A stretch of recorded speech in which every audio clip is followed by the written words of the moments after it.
I think I'm healthy now. Okay. Hello. Hello, hello. Okay, so everything's up. Stream avatars are on. Let's turn on the music. Close all this crap. Just put it in this window.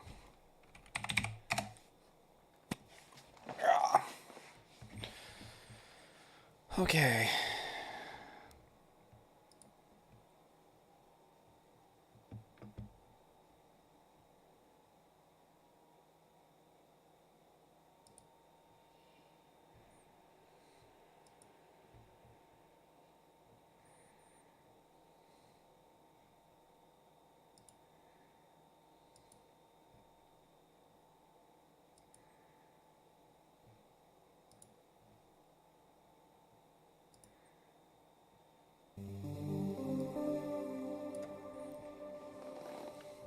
Okay, so I'm going to do some Code Academy for a bit to take a break from this. I've been basically working on editing the Yanfly autosave mechanism to work with my game. And it's been working, but there's really two things I got to figure out how to do. I got to figure out how to make it set the correct save file to use, and also because I can get it to save, but it only saves on the most recent save file. And then after that, I got to get it to make it so you can't save over your autosaves and that the autosaves are properly labeled. So I will do that later. I'm going to start off by working on some Code Academy crap just to kind of keep that going. You know, I'm always trying to just get a little bit better at all this stuff. And okay, so I'm going to just read through this again because last night when I was reading it, I don't feel like I really got it.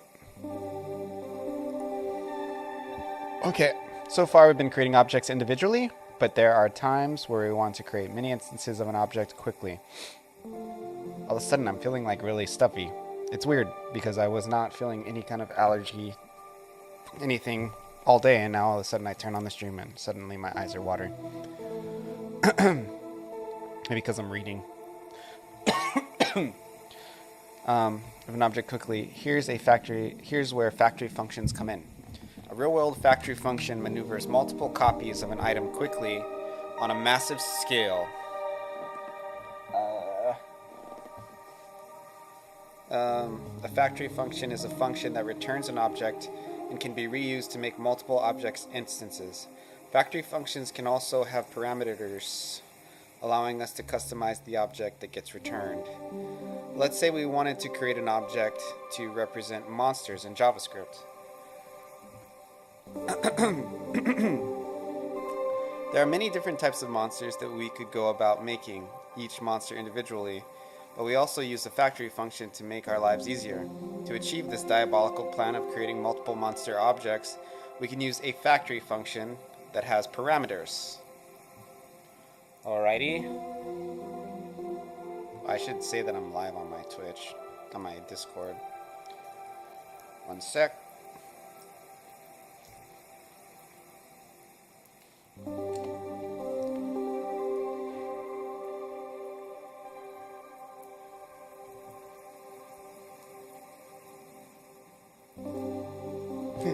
I had a go live message from yesterday that I actually never posted, so I just pushed enter on that one.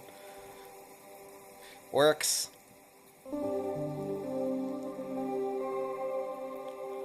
To achieve the diabolical plan, okay, so const monster factory equals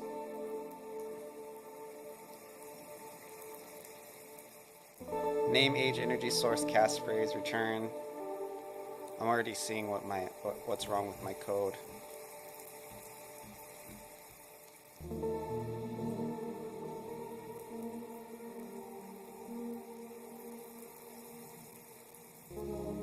So robot factory name tin can, I did that. Misspelled it too.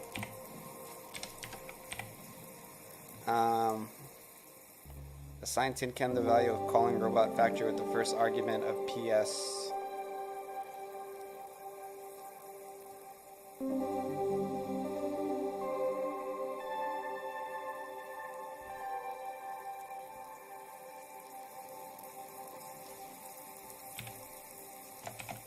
P500. Is that what they want?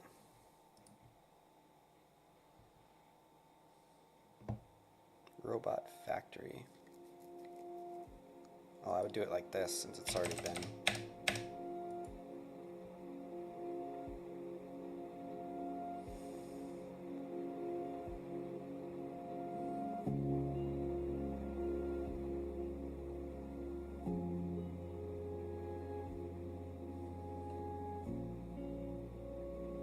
I don't know how to do this. Const tin can equals robot factory. Oh.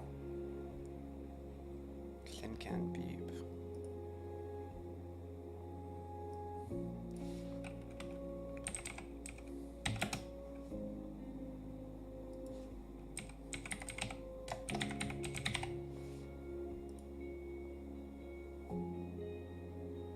Use your factory function by declaring a const variable named tin can. Assign tin can the value of calling robot factory with the first argument and the second. Okay. So model and mobile, true. Let's now check what tin can do. Call beep on tin can.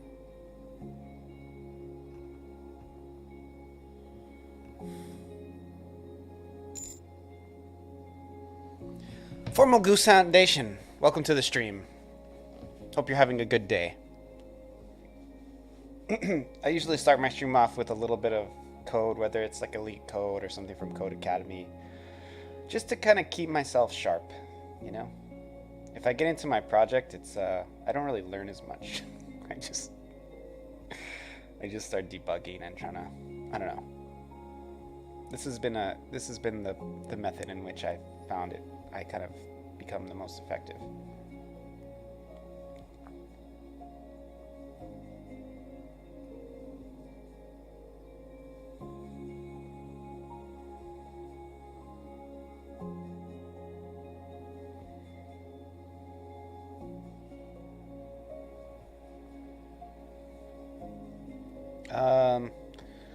Just popping to co-work while you stream, but also want to say you're valued, you're doing amazing, and keep yourself going. Wow, geez. I think you're on the wrong website. This is a Twitch. Thank you. Thank you. Thank you. But this usually Twitch, you come in here and you the normal practice is you put the streamer down. So I don't know if you're new or what, but I appreciate it. Thank you very much. I actually have a rule for people that they can't criticize their game, but as far as criticizing me directly, and my Twitch agent, as far as criticizing me directly, I have no problem with that, but I do not allow people to criticize whatever project I'm working on at the time I'm working on it, because it's just it. Not because I don't like criticism. You can criticize it, but you just have to take it to Discord. You can't do it in chat. Bring in the positivity. Yeah, thank you. But I find that if people criticize whatever I'm working on, while I'm working on it, it just tends to sidetrack my productivity, you know? And that, which is the reason why I'm not really willing to... Whoa, a follow. Thank you very much, Formal Goose Foundation. I'm almost at 800. That'll probably pop up within the month. Maybe I might hit 1,000 by the month if I go at the rate I've been growing. So, thank you very much. I very much appreciate that.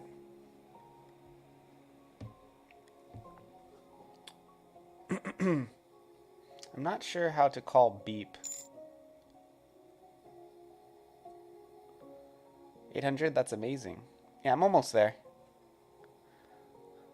It's cool. I mean, I have a comparable amount of episodes that I've streamed to how many followers I have, so just the sheer being online. Yeah, that is one. I don't know how much I have right now. It might be less. It's probably close though. Let me look. I don't really look at it too much.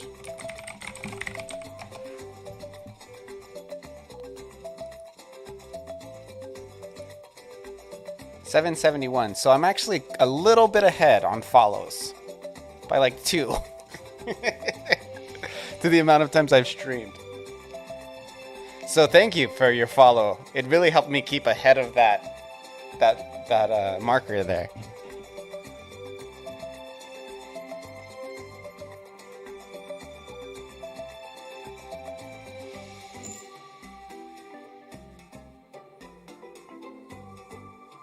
Maui, the cross-platform, no one seems to be streaming it, so I'm tempted to myself. Yeah, Maui.net. You're a Maui.net developer? Being from Maui and being a game dev with the name Maui, I'm sure you can imagine I've come across many a Maui.net developer. And I'm a web developer by trade, so I have some familiarity with it through that. Never actually worked with the platform, but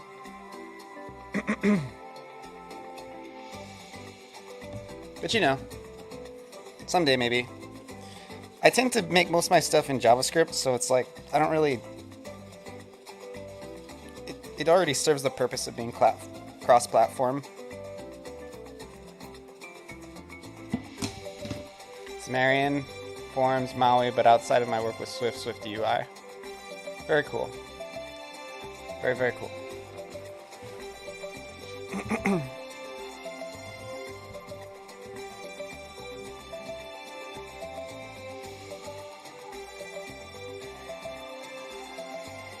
Very cool.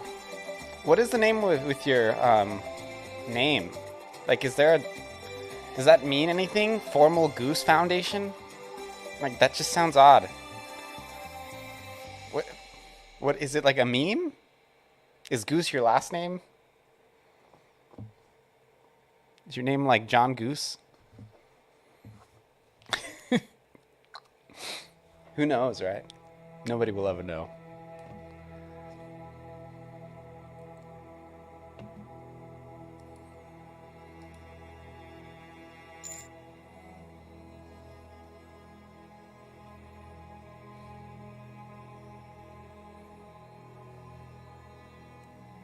Wait, Wild Goose is really your last name? So your name is like, for example, like Hillary Wild Goose or John Wild Goose, something like that? That's an amazing last name. Like, that's the most interesting last name I think I've ever heard. So if you had a son, you could call him like Johnny Wild Goose. That sounds like a very it sounds too interesting to be real almost. Robert Wild Goose.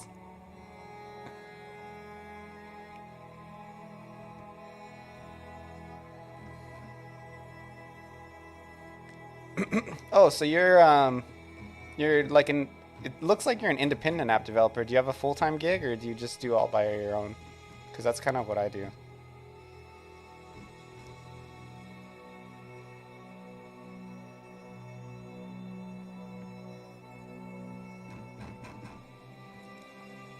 Where's the GitHub? This is a strange GitHub.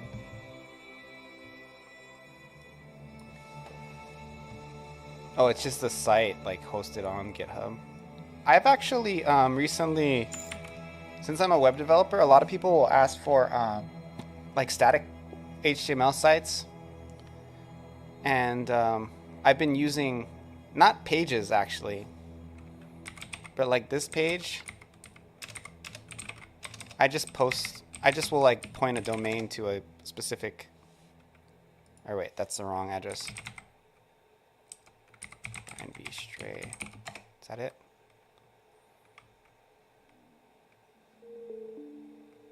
Oh, maybe it doesn't work anymore. Yeah, let me go to my GitHub.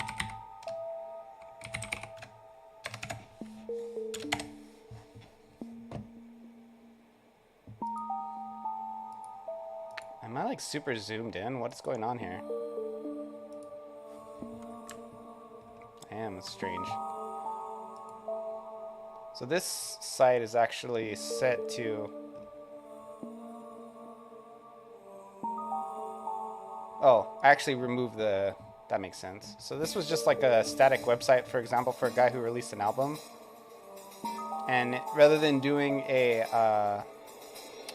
rather than having like a link tree link, he just made this with like the video, and you know, it's like responsive and all that, right? But I hosted this on GitHub because it's like free and you never have to like worry about it. And this is just no JavaScript, HTML, CSS. But yeah, it's very simple. He just gave me a couple $100 and I threw it together pretty quick. And he gave me this. This was something he had an artist put together. All it is an MPEG. So it just loops, right? But it loads pretty fast. And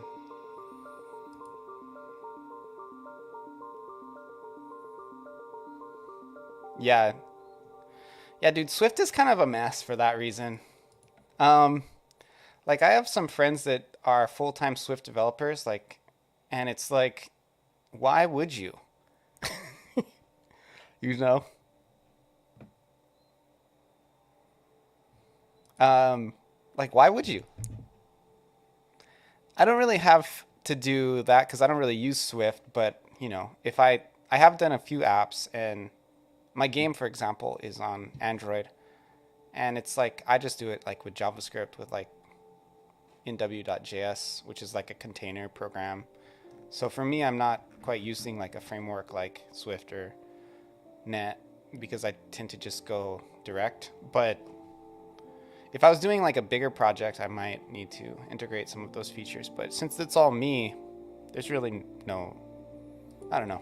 It's probably maybe not the best way to do it, but that's how it goes, you know? But, yeah, what was your... Robert? I'm actually gonna probably put this game that I'm building on iOS within the end of the year.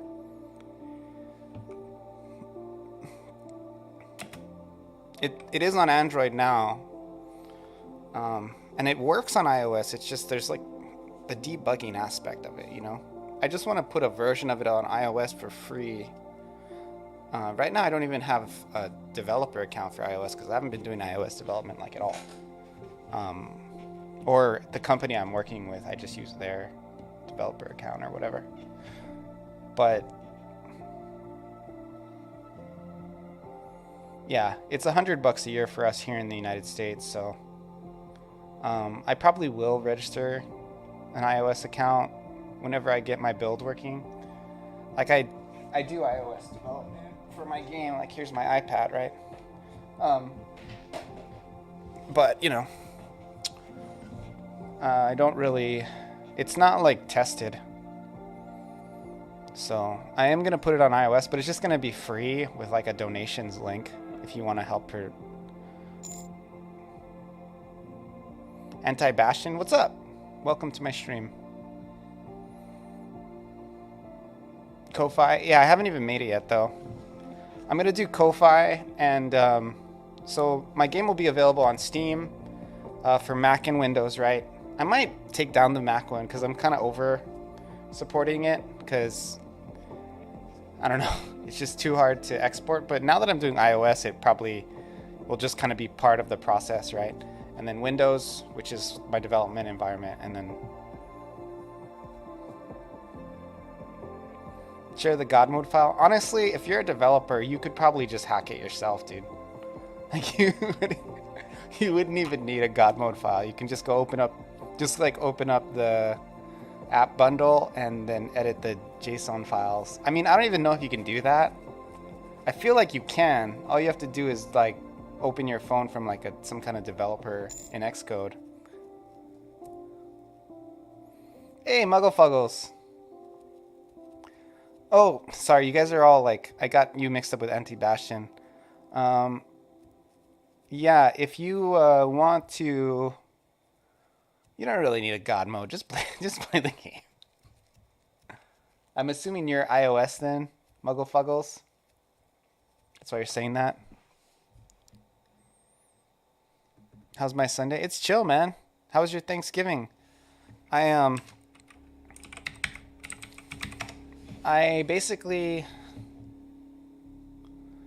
got kind of sick because I'm not supposed to eat dairy, and I did because my friend gave me a bunch of freaking pies and I just ate them all. You know what I mean? You know how it goes. So I ended up getting kind of sick and sneezy and stuff, so Saturday was kind of a bust. So I just kind of watched Netflix and lied down all day and read a little bit too. But today I'm feeling better. I'm like 95%. I can tell I'm going to get a little bit better, but I'm fine, you know. I'll be fine. I'll be fine. I can't find Robert Wild Goose. Robert Wild Goose.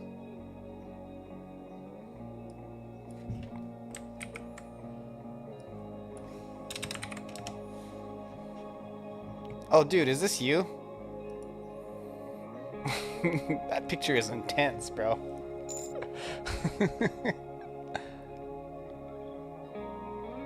Exposed. This is my target demographic. And this is also what I am. A man somewhere between 30 to 45. I don't know, you might be younger than that. Your skin looks pretty smooth. But receding. This is like people who are into my game profiling me. Way to be positive. I'm just saying, you're in the right place, man.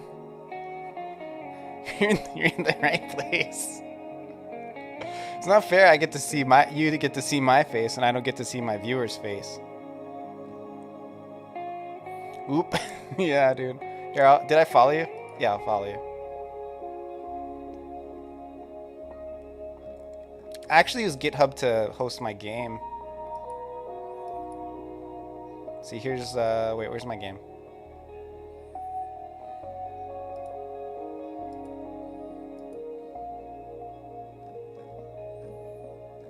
Aloha, I'm Joe, game web developer from Maui, Hawaii. I published about 6 games independently so far. My main game is called Familia. I made Familia with RPG Maker MVMZ. I swear, I hear the word balding.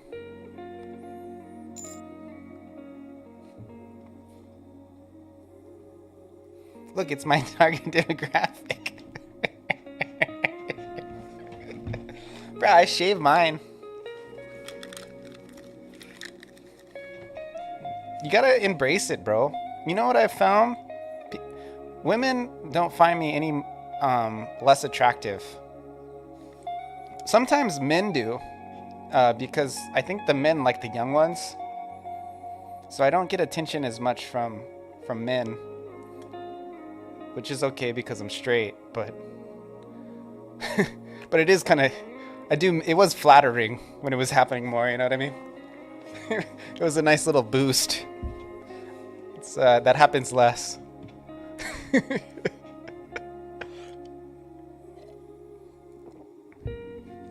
But as far as women, I don't feel like since I've lost my hair, I've gotten any less attention from women. They like the bald men. Look at Statham, The Rock, you know. I'm handsome. Thank you. Appreciate that.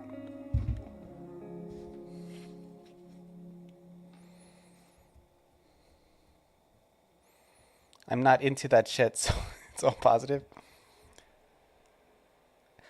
I get very few who find me attractive, but it's all good because I'm not into that shit, so it's all positive.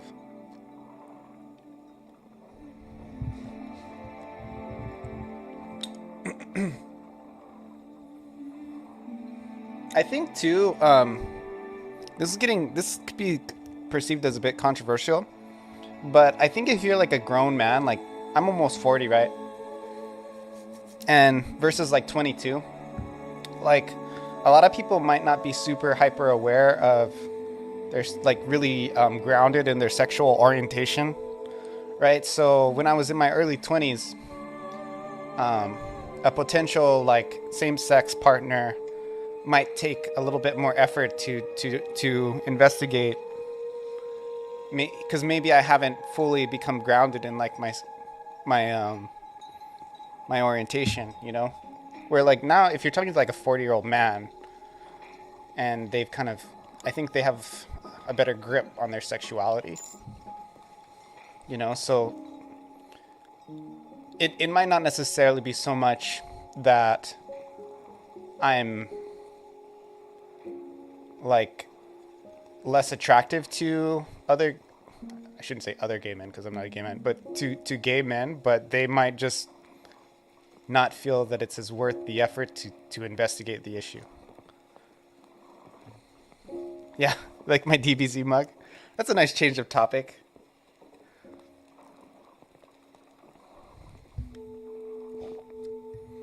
People being more older in mind in a semi-youthful body, just to point out hair and dad bod don't count as youthful. Just to point out.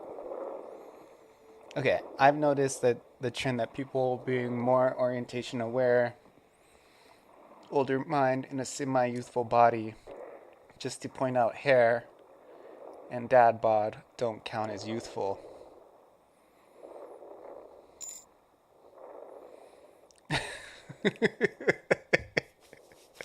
Dad bods are not hot. Dad bods can be hot if they come in like a Lamborghini. if they're dad bods can be hot if they're being transported by, you know, the right car.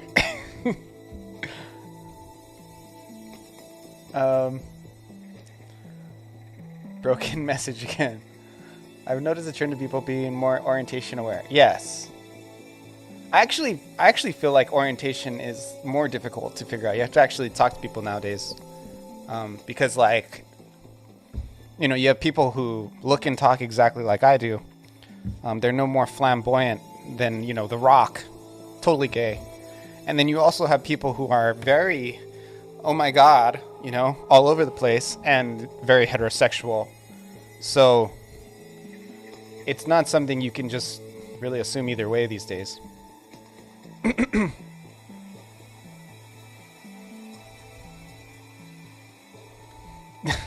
Dad bod and booty hair, chef kiss. You're saying that you're an old man in a semi-youthful body with a hairline that's going as fast as this magical Lambo you speak of. Yes. But as a man, you can always attract women with a Lambo. But what are they going to do when they get old? Right? At a certain point, there's just certain things their body cannot look like. Unless they get like surgery. But as a man, you can always just buy a Lambo. And if you don't have enough money, you can figure out how to get the money. So, I mean, it's...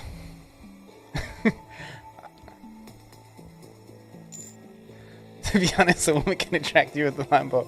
That's true. I don't know why. This is such a strange conversation that I never...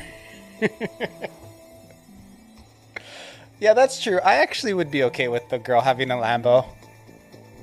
I'm totally okay with the girl having more money as long as they don't, like, always give me shit because of it.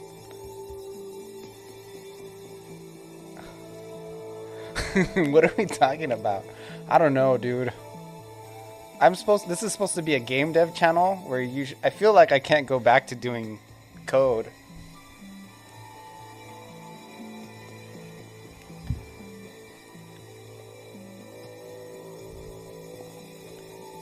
I mixed my coffee with Diet Coke. It's kind of good, but kind of gross. But good enough for me to keep drinking. You ever mix Diet Coke with your coffee?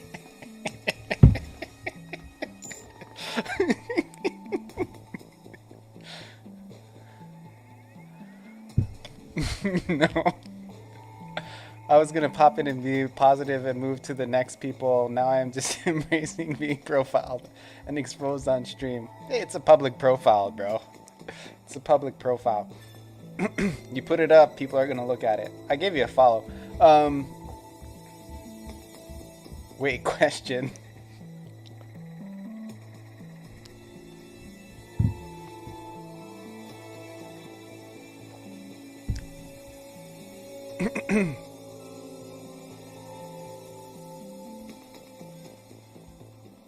Are you a milk first or cereal first? Oh, I don't eat cereal. I'm lactose intolerant. So I don't really. If I did have I could eat like with I usually don't eat soy milk because of estrogen. But if I were to eat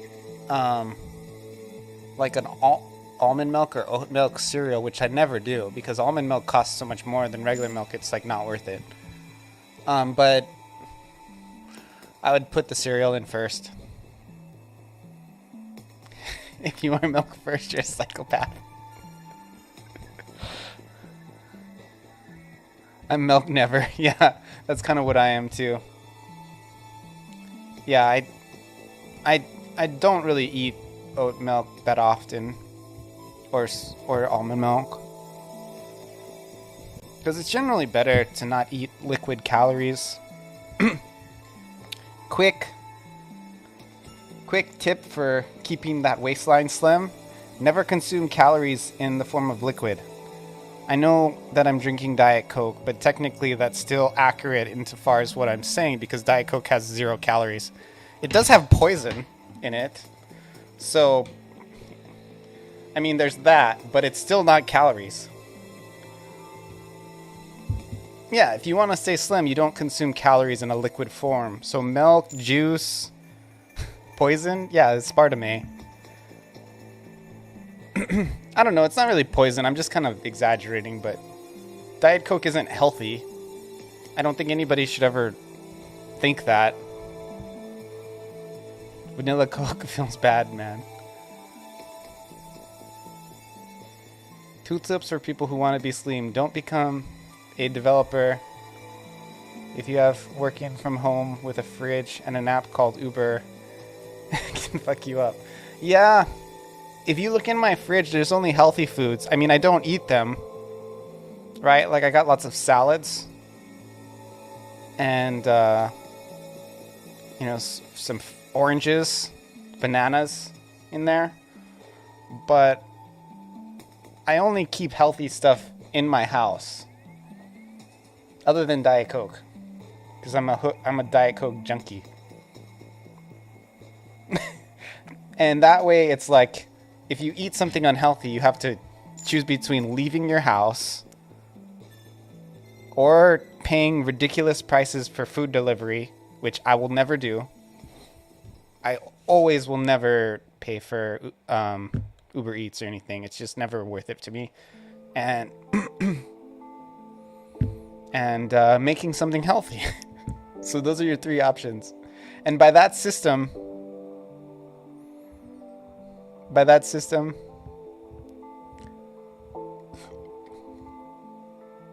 excuse me, I burped. Yeah, there's an inspection protection, right? Healthy food in the fridge, snacks in the loot cupboard. I don't really keep snacks around either, because that makes you fat too.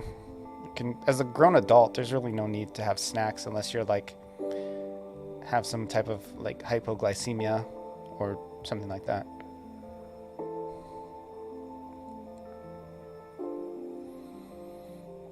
Husband works at the mall and he DoorDashes his damn food when he can walk. I'm like, mofo, Starbucks is right there. Yeah, I don't know how he's doing, but that's, as far as staying slim, that's not what I would recommend. Yeah, I don't either. Hides in the corner. I mean, if you have like, if you're diabetic or you have hypoglycemia, you have to keep snacks around or else you'll die. But other than that, I wouldn't really keep anything that's unhealthy around. Snacks almost always are not healthy, unless your snack is like celery. Do you consider like celery or like an apple? I'm not. I'm just a man child. I mean, do whatever you want, dude. I mean, I go through phases where I eat crap for like months, and I intentionally try to get as fat as I can because it's like really fun. But I'm living with the intention of doing so, right? Like, what I don't want to see out there is I don't want to see people turning into a balloon against their own will. Like, if you're gonna do it, go hard. Go hard into becoming a balloon. Don't half-ass that shit. Like, do it with intent.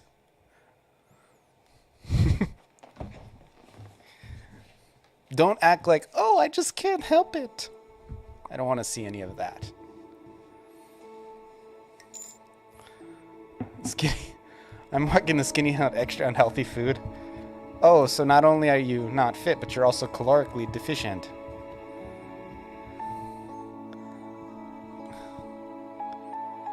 So I have to admit, I'm like 100% sold on doing this every 2 days. Like Acti do this. VZ Fit? Is that like a game or something? It's not gonna pop up porn, is it?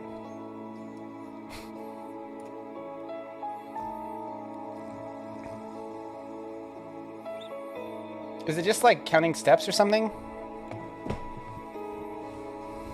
VR. Oh, that sounds fun. VR biking.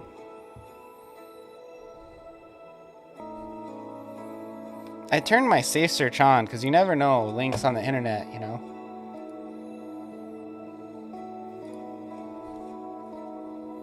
You gotta do the... Where's my safe search? I don't even know where it is. Safe browsing. Here we go. But... all hidden media extracted. Somebody was telling me to Google like Dragon Ball Z female characters the other days. I'm like, bro, I can't do that on stream, dude. We're gonna see woman parts if I do that, and man parts probably too.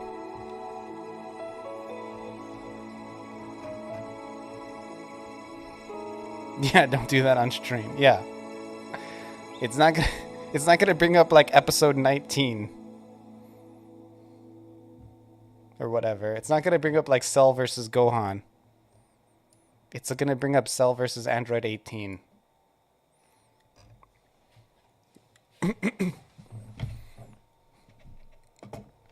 If you know what I mean.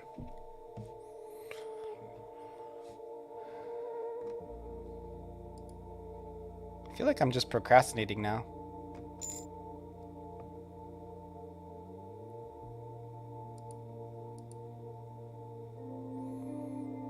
I was exposed once by mistake. I forgot to take off Wicked mode on The Sims to delete the VOD. Yeah, I mean, I delete VODs all the time. Not really for something like that. On occasion, I'll like show something I'm not supposed to. Usually not pornography related, but if you look at like my history of VODs on my VOD YouTube, it's like there'll be like numbers missing every once in a while, and it's because I deleted them. Sometimes when you're doing dev, you'll just like show a password you shouldn't, and then people on the stream might not even notice, you know. But fortunately I'm not so popular to where I don't let anything slip. Also, like for example on Steam, you know, like the game platform, you're not technically supposed to show any stuff in the back end, but I go in there sometimes and I just do stuff in the back end of Steam. I don't even care.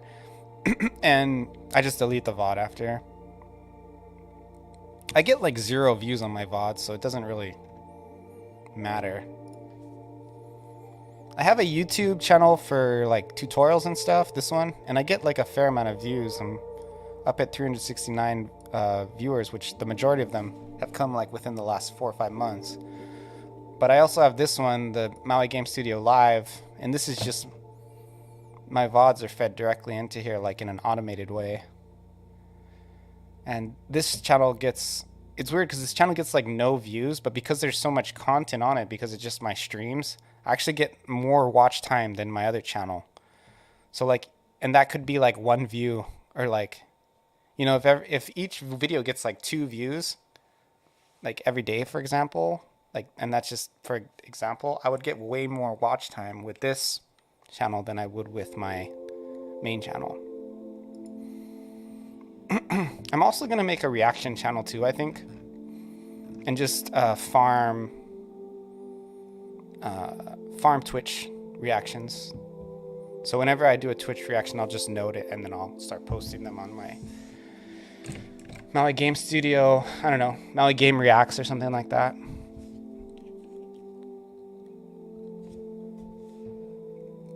But yeah, feel free to follow my YouTube if you guys are interested in RPG Maker game development at all.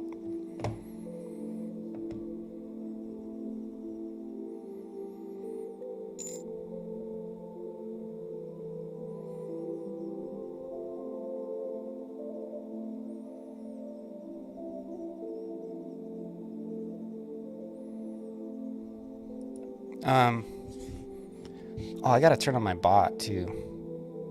By the way, I highly recommend this bot. It's the best one. Oh shoot, I gotta turn it on with admin. You have to run it as administrator. That's how you know it's good. Because it's powerful. Unlimited power.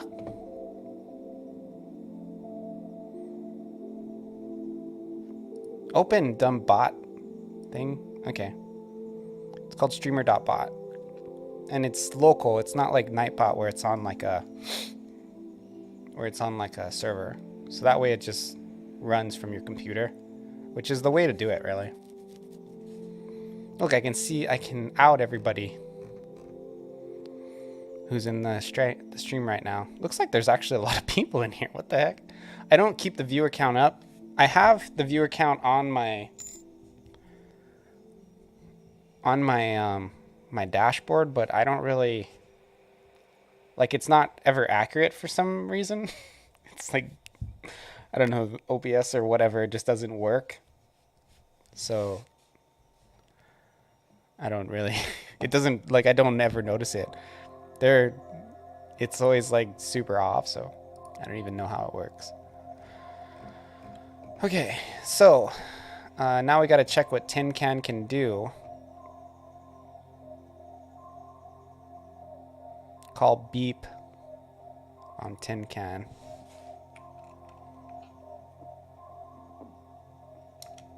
So I think what they want is me to do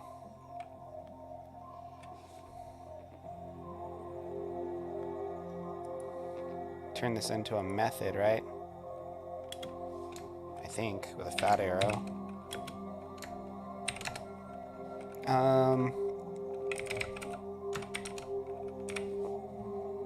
Probably not right. I don't know. Just run it again. I want to see what they do for the solution.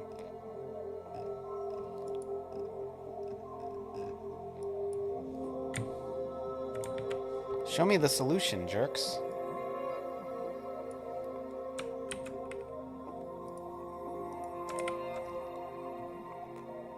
Oh. Okay. I was like way off.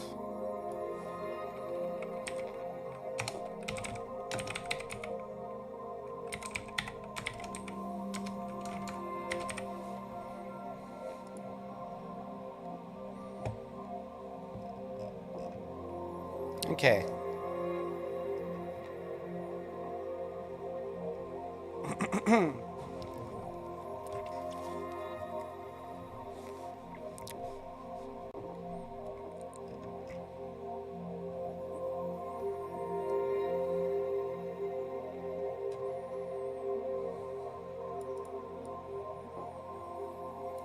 How do you guys feel about body positivity?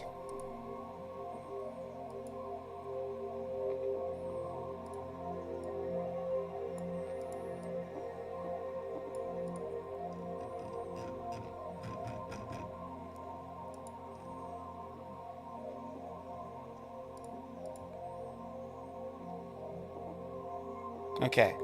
Property value shorthand. ES6 introduced some new shortcuts for assigning properties to variables known as destructuring. In the previous exercise, we created a factory function that helped us create objects. We had to assign each property a key and value, even though the key name was the same as the parameter name we assigned to it. To remind ourselves, here is a truncated version of the factory function. Should be net good. I don't encourage obesity, that said. That's a good take. I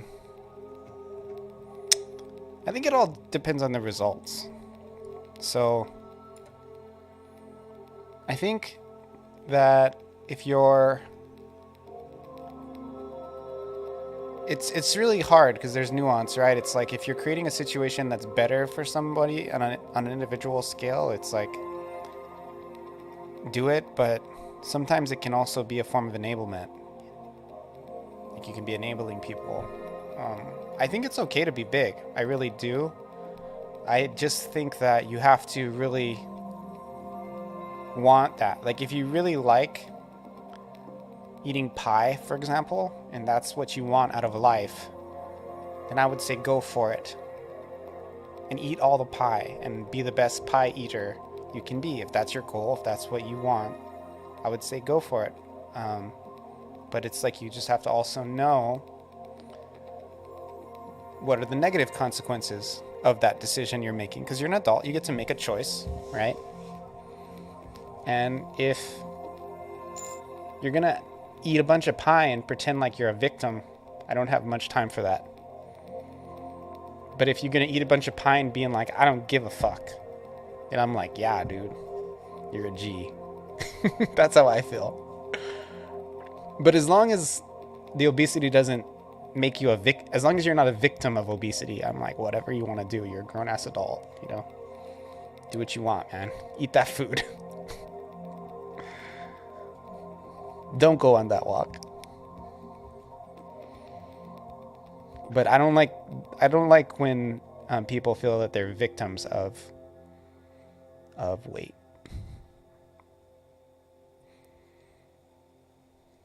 In that case, they might just need to hear some mean talk about getting off their fat ass.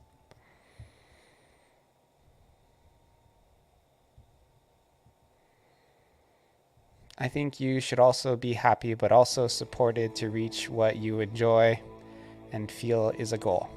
On the other hand, I feel that there's people who really struggle to reach their goals and understand if their goals are best for them. So do what you feel is your goal, but occasionally listen to people who are genuinely supporting you. But do all of this to keep you humble. That's a good word. It's a sermon. I guess it's Sunday. Because we got a sermon. Yeah, I agree with that. I don't know. It says there's nuance, right? I agree it's kind of a net good. Amen. I'm hen. I'm hen. Is that like a accent?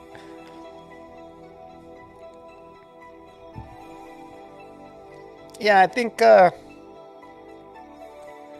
be honest with you, like, I think if I'm talking, like, generally, I'm very charitable when it comes to body positivity. But if I'm talking, like, to a close friend or a family member, I will go hard. So, it just depends on the context. Because those people know I love them and they know I have the best intentions for them. Right? So, even if I am limiting them in some way, they at least know that I care about them, where it's not really useful to try to choose the destiny of someone else who you don't give a shit about, right? Body positivity is not just weight. Yes. So people do need to be body positive and be okay with themselves. I agree with that. Men and women. It's not just the women who need that. Men do too. I think women have unrealistic expectations for men's bodies a lot of the times as well. And men have unrealistic, same-sex people have unrealistic expectations for each other as well. I find this to be more the case with men than with women, but that's just been my general experience. It could be wrong.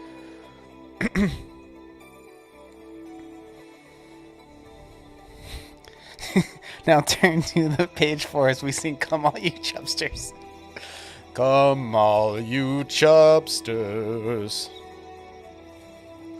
with yogurt and pudding and candy and popcorn and Diet Coke.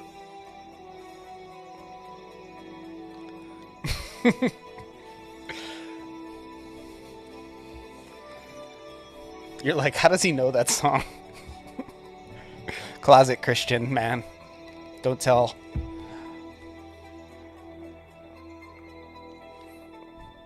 Closet Christian. Someday I'll come out of the closet. Hungry and heavy breathing. Come get. We don't do wine for the sacrament. We do pudding. Pudding and Cheetos. Hot Cheetos.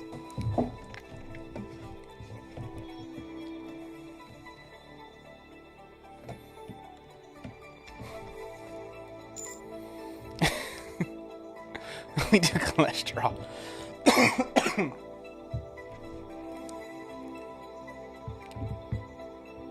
Church of the Chub.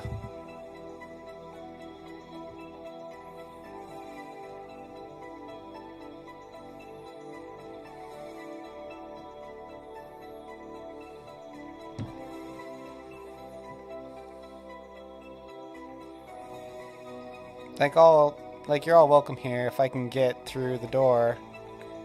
If not, there's always next Sunday. Okay, we're getting kind of immature here.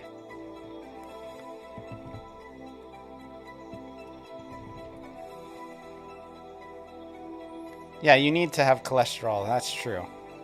You need a lot of things that a lot of people eat a little bit too much of, though, at the same time.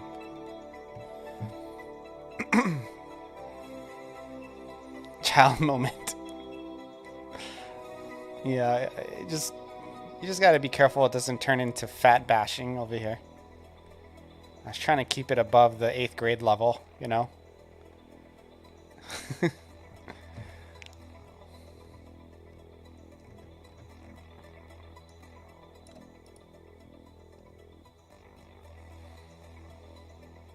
Okay, I'm supposed to do code.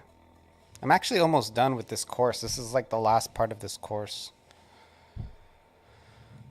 Maybe that's why I'm going so slow, because I don't want it to ever end. ES6 introduced new shorts. Previous example, truncated version. Const monster factory equals name, age, return. Did my music break? I think it did. No, it didn't. Okay. I stopped playing for the premium music. Becoming elite hackster. Yeah, I want to finish this course just so I can move on with my life. After that, I'm going to do RPG Maker plugins, which look like this.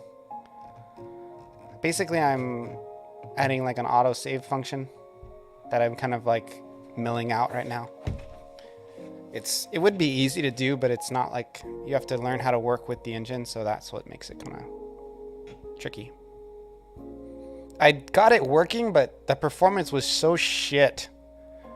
Where just like the game practically freezes every time you save. It's like I had to figure out a way to make it so that the save would like happen over like 10 seconds, so it's not like breaking the game, you know, and noticeable. So that's kind of what I've been working on the last couple days.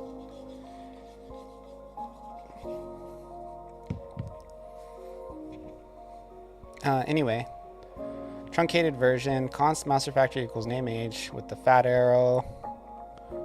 Return name equals name. And the age parameter is age. Imagine if we had to include more properties, that process would quickly become tedious. But we can use a destructuring technique called property value shorthand.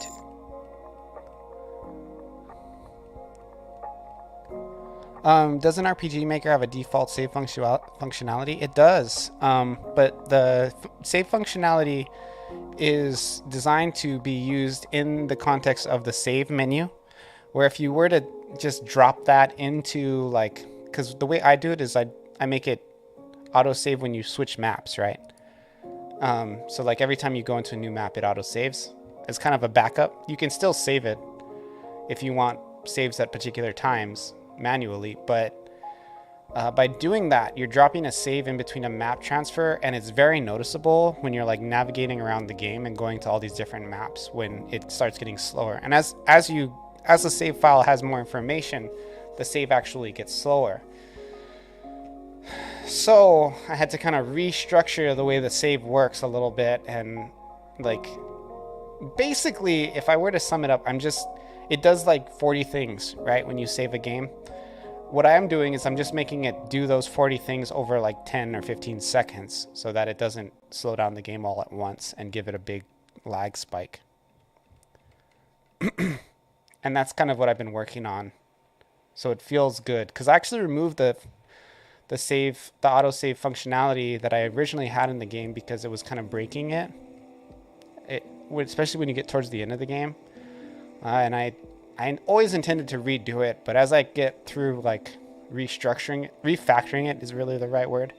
It just kind of breaks. It just hasn't gotten there yet. The aspects in which I have to work on is making it so the autosave file slots cannot be saved over. That's one thing I got to do. And then I also have to make it so it automatically switches which slot, because I want it to go back and forth between two slots, because that's just a little bit more robust. If one of the saves doesn't work for whatever reason, you have two autosaves that back up. And I also want to make it save in those slots, which that doesn't work either. Right now, the way it's set up by default is like RPG Maker does have an autosave function, but it only works out of the box in the last save you use. So if you save your game, then it'll autosave onto that game. Is there a common plugin? There are multiple plugins that do this, but there aren't any that do it really well. So yes, breaking new ground. Like Yanfly has a plugin. Also, there's a very popular plugin called Felski, which is the one I used before. That one does all of the functionality I want, but the optimization sucks, like pretty shitty. The Yanfly one is actually pretty highly optimized, but its features kind of suck. So it's like and then also I put in, so I'm using the Yanfly one as kind of a base, and then taking out a lot of the features and just taking what I need and then also adding a couple. That's kind of what I've been doing. I don't know, it's kind of weird though, because I don't know if I'm really supposed to tamper with that plugin, but if it's a problem, I'll just rewrite it after I get it working, you know? Like, I'm not going to publicly use it on my active game until I've got it working the way I want. So if for whatever reason I decide that it's like unethical to use their plugin, which I bought, by the way, I think Yanfly doesn't care though if you edit their plugins. I don't think they have an issue with that. Either that, or I could add an add-on, create an add-on that goes below their plugin that will do the same thing. But I'd rather just edit their plugin. It's just simpler. It's less confusing for me in the future, like if I come back to it. Okay, imagine if we had to include more properties that process would quickly become tedious, but we can use destructive technique called property value shorthand to save ourselves the keystrokes. The example below works exactly like the example above.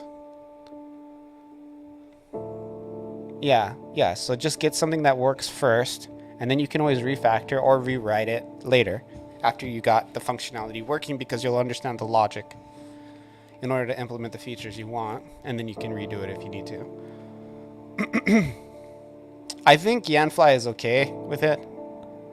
Like, as long as you purchase the original version, which I did, or you have a legal version, because it used to actually not cost money, and I got it before it cost money. So purchase is not the right word, but I obtained it legally at a certain point.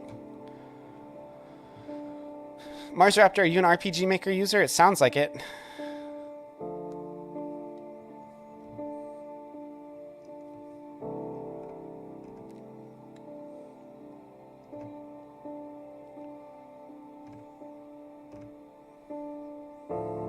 This is interesting. So with this property value shorthand, you don't have to reiterate the value in the parameter. It just automatically. So like VX, are we talking VX, VX Ace? The logic is basically the same as when it was in Ruby. It didn't change much from what I gathered when I looked at the source code. Yeah, VX. Yeah, I like it better on JavaScript. I feel like you can do more, but it's not a lot more. The features are not that extensive.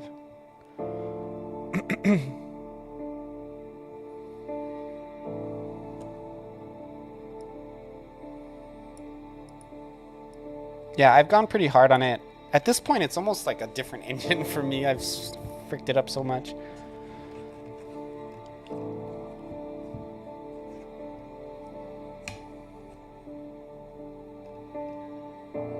Use the property value shorthand and refactor the factory function main.js. Where's main.js?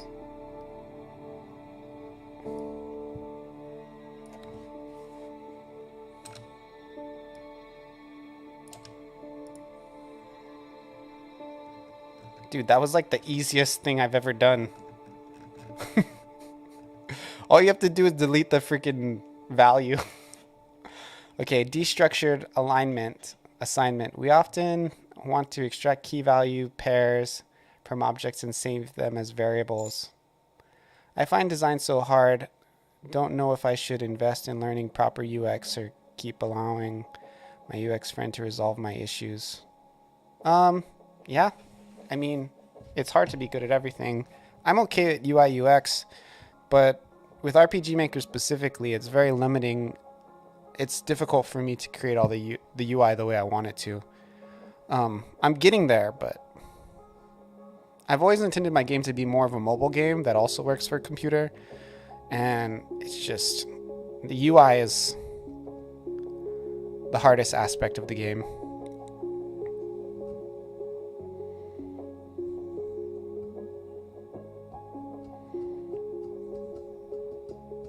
But I would say try and create your own and then ask for feedback from your friend, you know? So don't just get your friend to do it for you. If they're willing to, ask them to help you get better at UI UX. You know, that's probably the best case. That's probably the best choice, I think. You know, if they're willing to help you by making it, they probably are willing to help you by talking to you about what you can do to make yours better.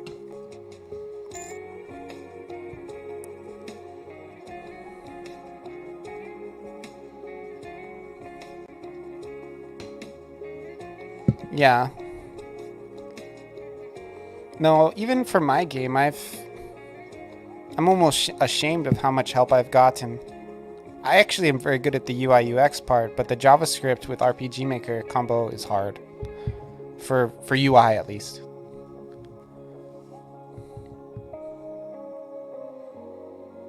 But I'm pretty good at UI UX because I'm a web designer, you know? Like I've done web design and UI UX and done tons of like conferences pre-COVID about talking about UI UX. So it's something I feel very comfortable in.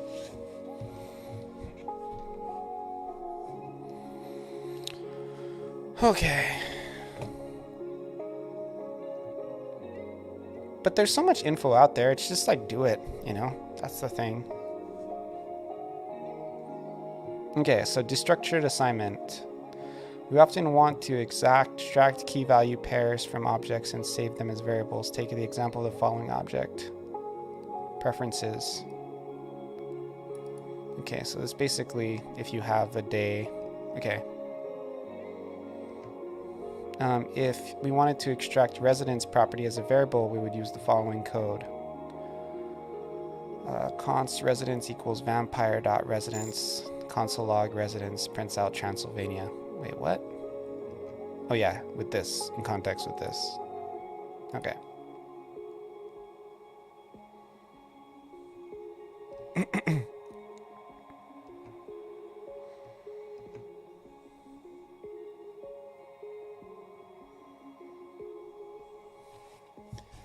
Thinking the next step for you is taking existing apps in stores and rebuilding them as part of like a YouTube series teaching people how to take and design and implement it. Bro, that sounds awesome.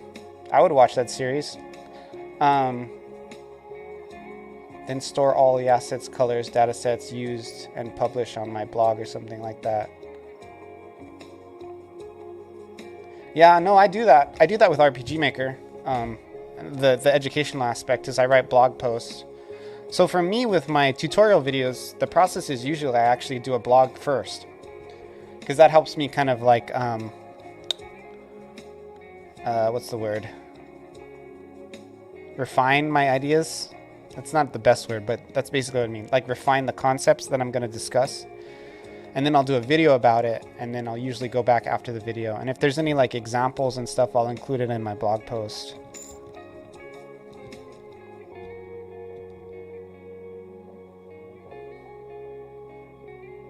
I mean, this is a hobby for me too, but I'm also a content creator. But I'm not a full-time. Not currently. I don't want to get better. So I want to get better at blogging, as it helps keep me in check when it comes to what I'm saying. Yeah, I agree that like if I don't do a blog about something before I make a video, I tend to say more dumb stuff. And the reality is you're always going to say things that are wrong, especially when you're talking about technical things like software development. But, you know, it happens, and it's like something you got to minimize. You can't like make it so you can't expect to always be right about that kind of thing. It kind of makes me a little bit envious of people who talk about like their opinion about like TV shows and movies and stuff. Because really, there's no way to verify that they're wrong, you know? So they can just say whatever they want, and it's like, it doesn't matter. But if you're doing like software dev, there's so many ways in which you can be wrong.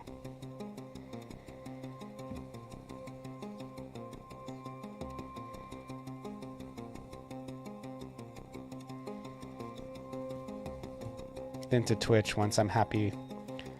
I would say start on Twitch. Twitch should be your starting spot. Like, you should do content on Twitch, in my opinion, before you try to do YouTube content. But that's just my opinion.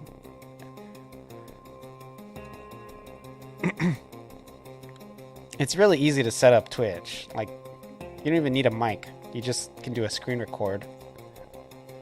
And you can just get started.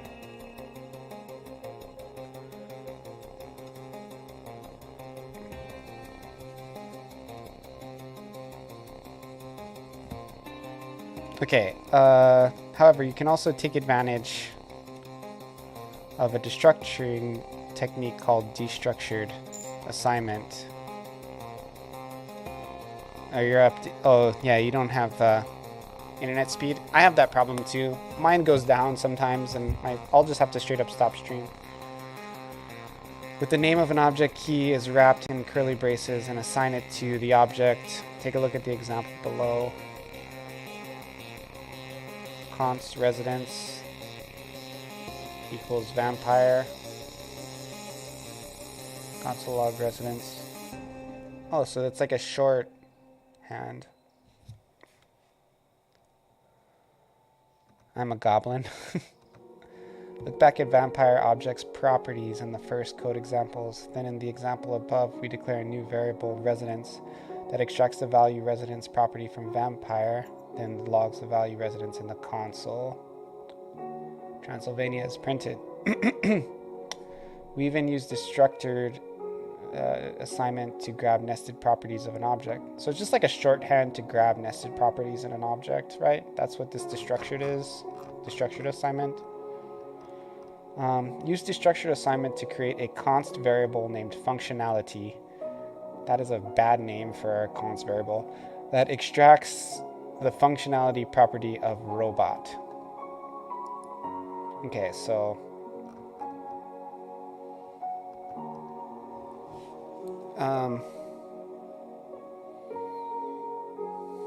it'd be something like this. Const functionality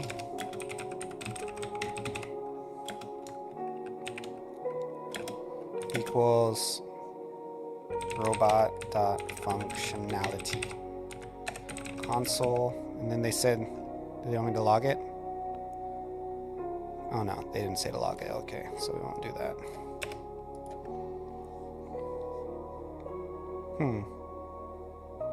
Did I spell something wrong? I think they do want me to log it. They don't say that.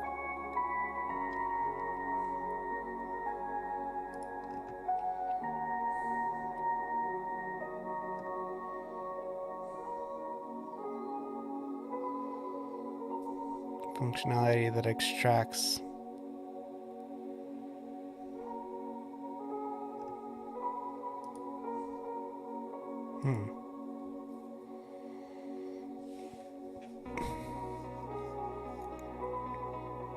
Oh, you don't have to say the root, you just say functionality. I guess that makes sense because it assumes... Okay.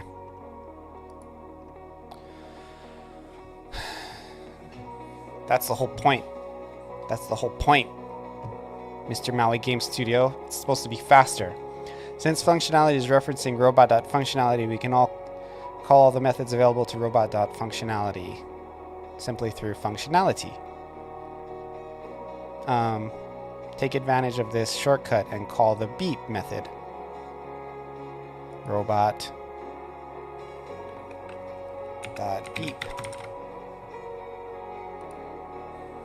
That's not right. But you don't need the parentheses, I think.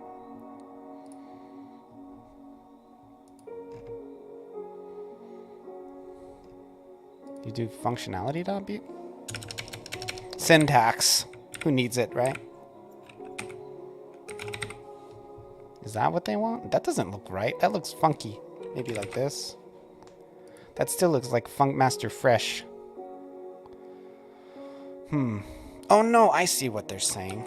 Let's call it separate as a separate thing. Okay. So you do functionality dot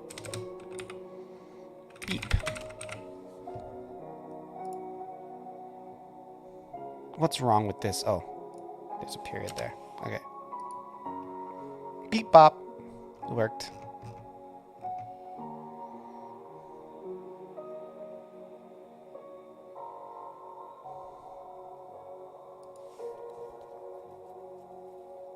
Okay. I think this is like the last one because 11 is usually just a review. Built-in object methods. In the previous exercise, we've been creating instances of objects that have their own methods, but we can also take advantage of built-in methods for objects. For example, we have to access the object instant method like has own property, value of, and many more. Practice your documentation reading skills and check out. Okay, let's see what this is. Should I read all of this? Practice your documentation reading skills.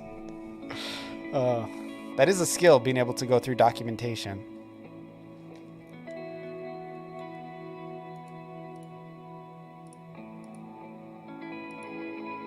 It's the same thing. Just read all of MDN. Yes. Maybe I will go through this. I don't know.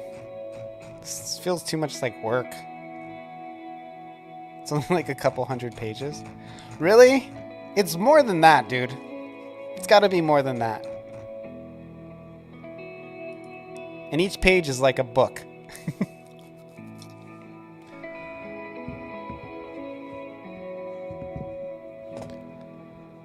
So this is just like object methods. These are like global methods for objects, right? All you have to do is know that they exist. You don't really need to learn them. Yeah, each page is like a small web. Yeah, this is like more copy than my entire website in one page.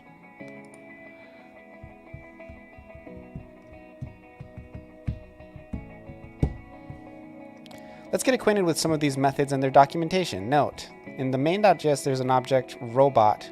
We'd like to grab the property names, otherwise known as keys, and save the keys in an array which is assigned to robot keys. However, there's something missing in the method call. Find out what we have to include by reading MDN's object keys. Okay. I'll read one thing. I'll read a couple lines. So what does keys do? Parameters of object methods such as object keys. Returns an array containing the names of all the given object's own enumerable string properties. So any enumerable string property will be returned. So there's an object, robot. We'd like to grab the property names, otherwise known as keys, and save the keys to an array, which is assigned to robot keys. However, Okay, so where do they want me to do this? Just at the bottom? I'll do it here. No, here we go. Const robot keys. Find out what we have to include by reading. Here, just run this. What?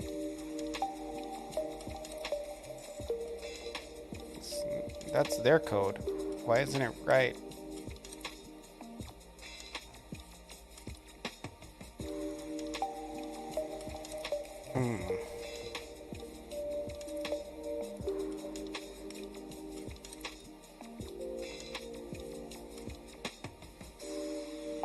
Oh, you have to define what the object key is from. Okay. So robot keys equals robot. What? Indian shows examples usually at the bottom.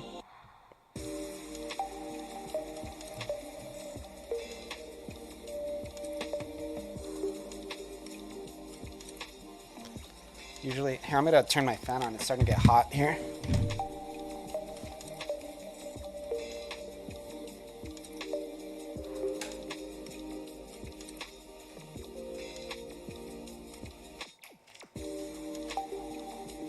It's been pretty cold at my house. It's nice that it's starting to get warmer.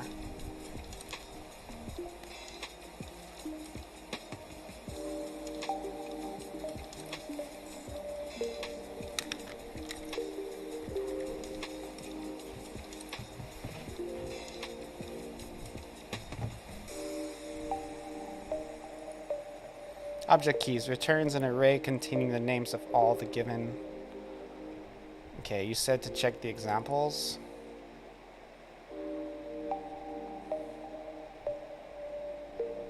That's just compatibility.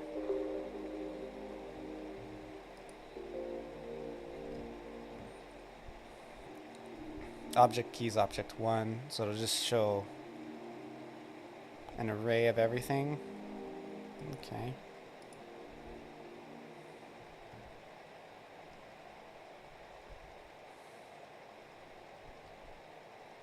Robot entries. What is this?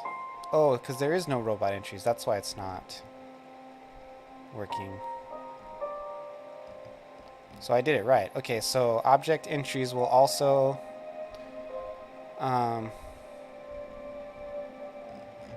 here's the robot keys here. We'll also return an array, but the array will contain more. This is an interesting thing because you could use it to convert objects into arrays, which I can see probably is useful in some contexts, right? Because it outputs, the key outputs it as an array, not another object. Contain more arrays that have both the key and the value. So rather than being a traditional object, it's just arrays within arrays within arrays. Okay, so declare a const variable named robot entries. And assign to it the entries of robot by calling. Okay, this is easy. Const robot entries equals object dot entries robot. First try, baby. There it is. So the entries converts it into like an array, right? And then the keys does it keep it I don't know. Keeps it a object? I don't know. Now that if we want another object that has the properties of, okay, here's the one that is a new object. Entries is an array with an array. Arrays within arrays.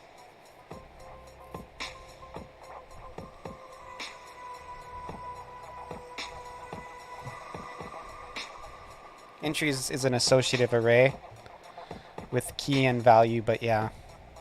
in main.js, there's an object. No. I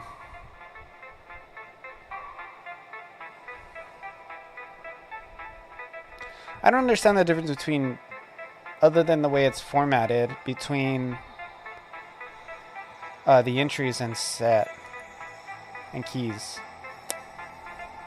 It's an array of the given object's own enumerable string keyed property names.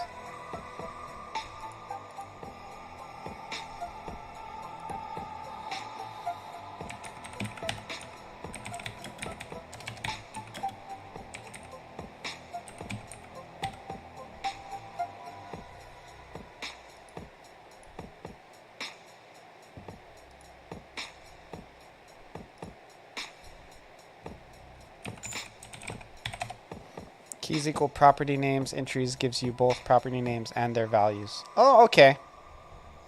Okay. So, okay. So you would use keys if you don't want to transfer the values. Right?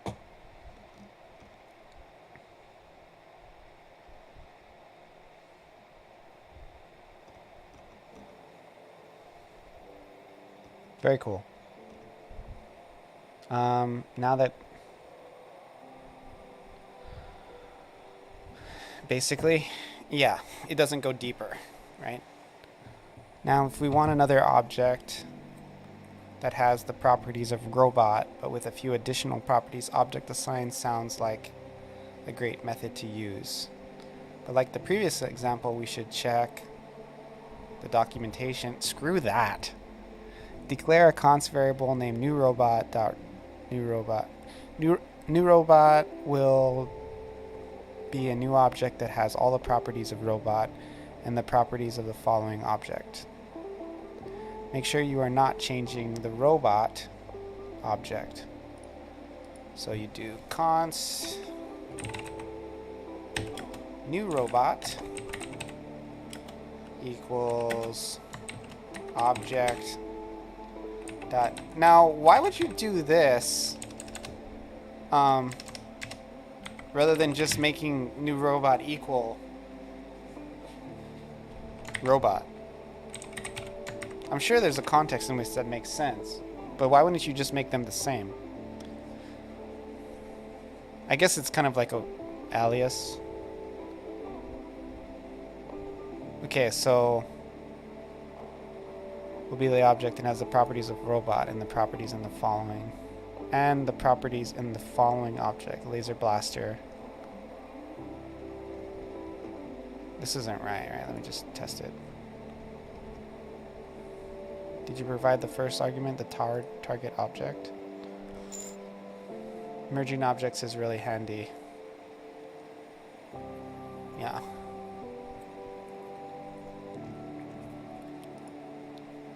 Object assign.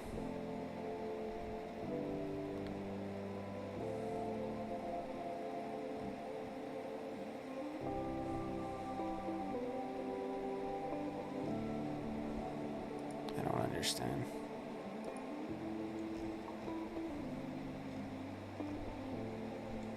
Laser blaster. Oh. Okay, so you do properties here. So the okay. So my syntax was what was the issue. I see. Well, kind of. I mean, I wasn't even telling it what to do, so it's kind of syntactual, but so we're gonna do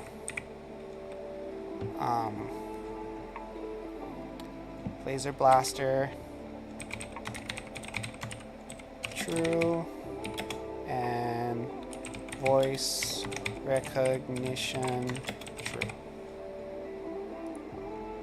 Work. There we go. Easy. Easy.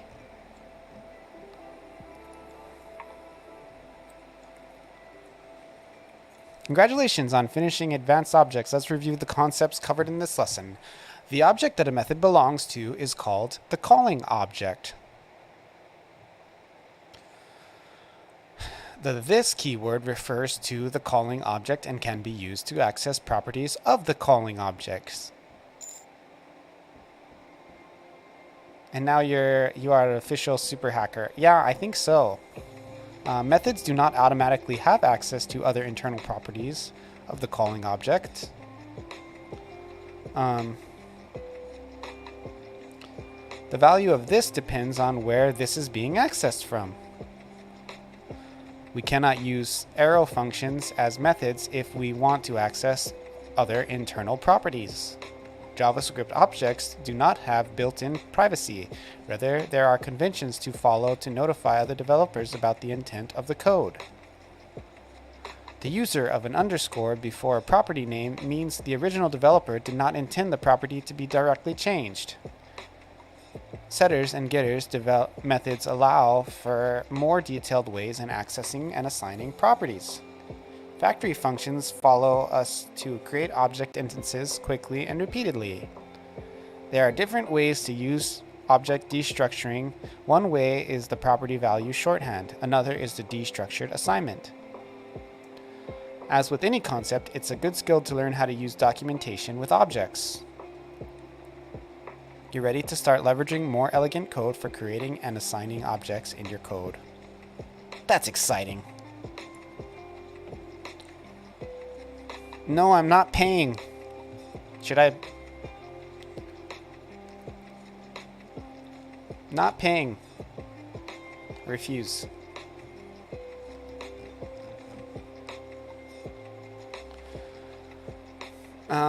Learn JavaScript next step. You've completed the Learn JavaScript course. What's next? Congratulations, you successfully completed the Learn JavaScript course. You got an introduction to programming fundamentals using the latest JavaScript syntax. More specifically, you learn to implement JavaScript data types, built-in methods and variables, use conditionals, and control the flow of program in JavaScript.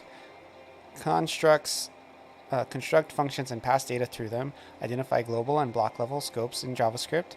Use arrays and store lists of data. Use loops to execute blocks of code multiple times. Use iterator methods to simplify the process of looping over arrays. Use JavaScript ES6 object syntax to model real-world items. Your learning journey into JavaScript isn't over yet. There are plenty of other topics that you can dive into, continue learning. Here are our recommendations for next steps. Learn intermediate JavaScript. If you want to continue learning JavaScript, check out our Learn Intermediate JavaScript. We will dive into topics like classes, modules, asynchronous programming. We will also learn about how JavaScript operates under the hood to get a deeper understanding about the language. This is probably the one I'm going to try and jump onto next. But I don't think I'm going to do any more right now. I'm going to go back to game dev. Time to complete 10 hours. Yeah, right. There's no way I'm going to finish that shit in 10 hours. Why learn intermediate JavaScript? You've learned the programming async functions and promises could be useful to your auto-saving thing. Yeah, it will be for sure. That's part of why I'm having so much trouble with it. It's because it's using a lot of JavaScript functionality I'm not familiar with. I'm going to just work on it now. I'm not going to do this class now. I'm kind of learned out right now. Like, I can only absorb so much information. I'm not that smart.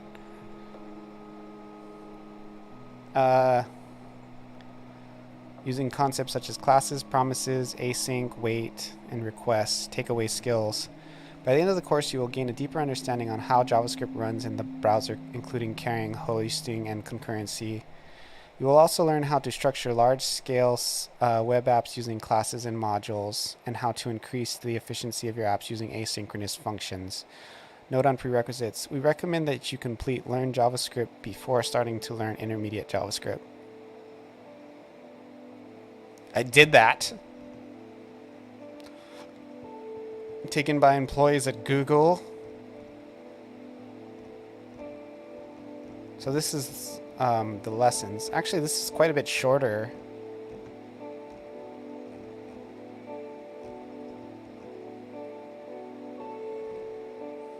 Message mixer. It almost makes me want to get the Pro.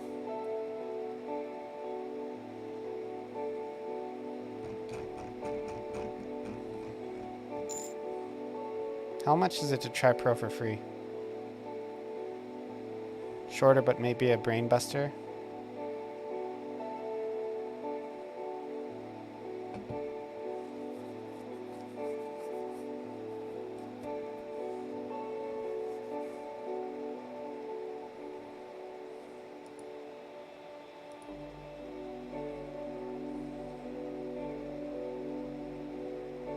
Learning things is expensive. You can do it without the... You don't have to do... Like for me, I'm versed enough in JavaScript to where I don't really need the practice projects. I don't really feel like it helps. Because for me, probably my greatest limitation is articulating what's going on. And I think I'm learning that by just doing the, doing stuff. Like I kind of know in like a dumb guy way, like how all this stuff works, but articulating it is like a whole nother thing. I might try to get another job that's JavaScript related, in the next year or so too, because the web development, independent app development crap is kind of starting to hurt my soul.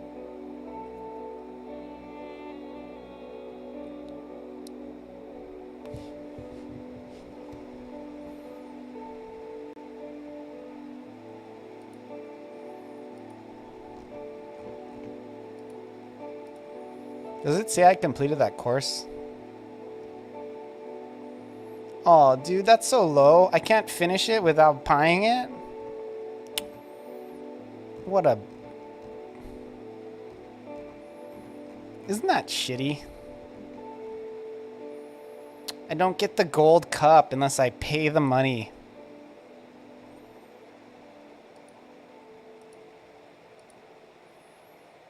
How whack is that?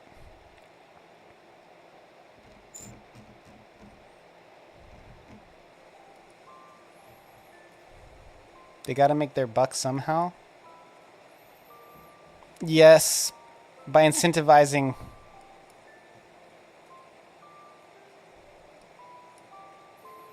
me to pay just so I can feel that I finished something. Little sneakers. There should be a different tier of completion, like a premium completion and a, I don't know, there should be something else. Like this 90% just burns my heart. And now I'm getting like all the pop-ups all of a sudden, right? It's like it's not by accident.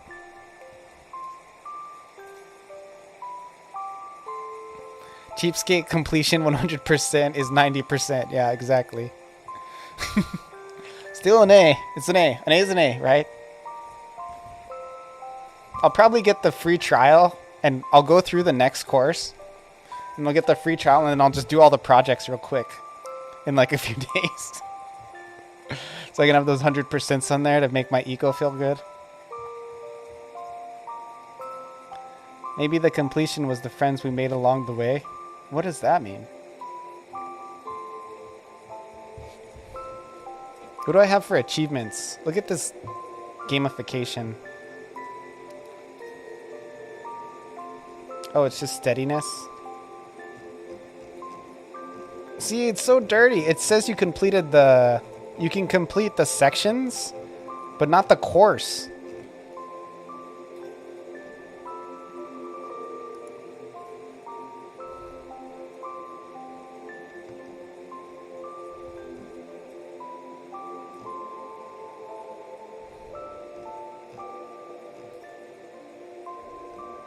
This looks too intense. I don't want to read all this. Too much information. Okay.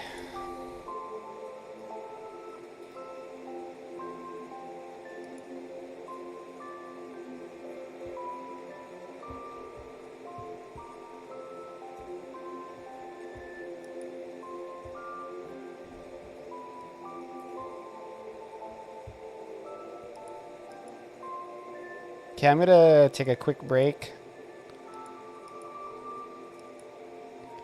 Probably like 5 or 10 minutes. I'll be right back. I'm just, yeah, I'm just gonna go just do a quick rinse off in the shower and then come back and might eat some salad or something. I don't know. I haven't figured it out yet. But I'll be right back. Probably like 10 minutes. So see you in a second.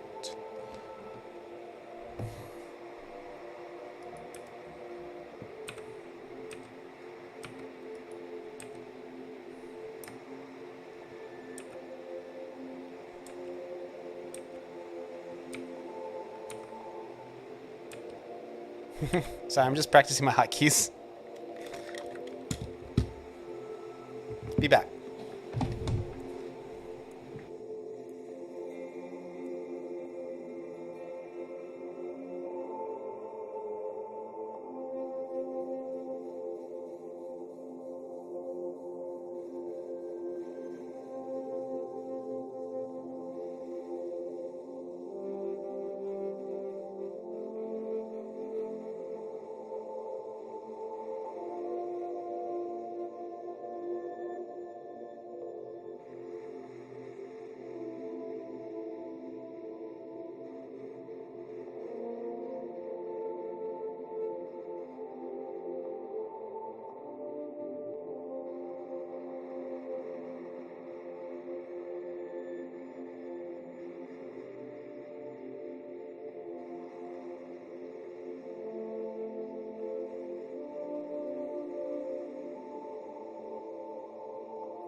Okay, I'm back. I'm back. I think I've been away for too long. Let me look at this. Let me look at the timestamps. Do I even have Twitch up? I don't think I do. Holy macro.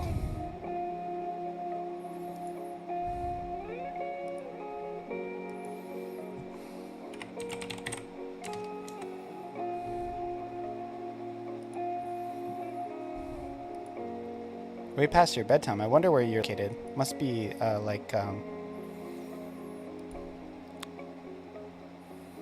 you know, somewhere far from here.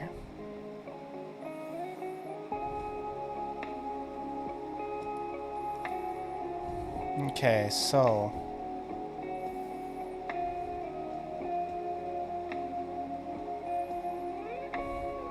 it looks like I was away for like a good 20 minutes. Okay, well that's fine.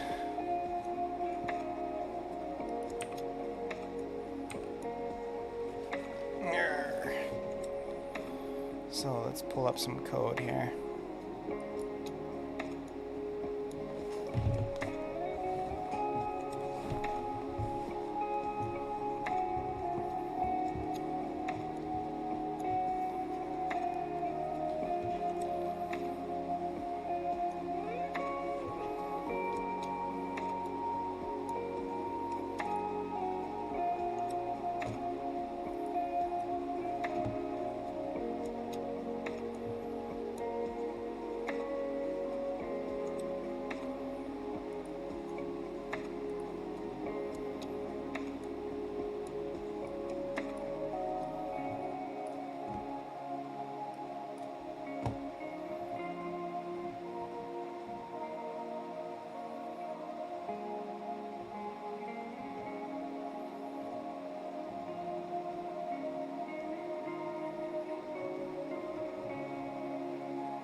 Syntax error in 418.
Or 36.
Oh.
What the frick?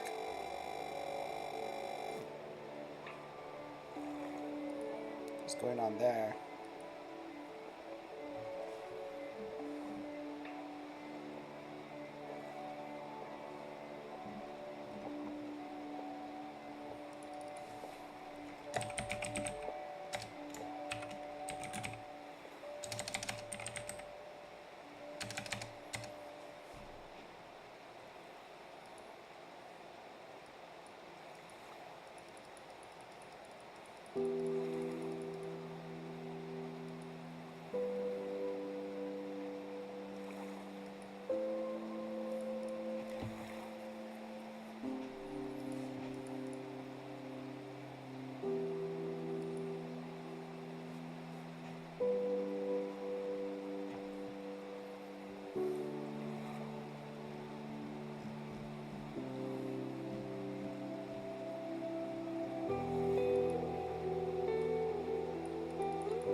Let's go, man.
Save info.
show somehow the window. Okay, map dot underscore map name this name this payload map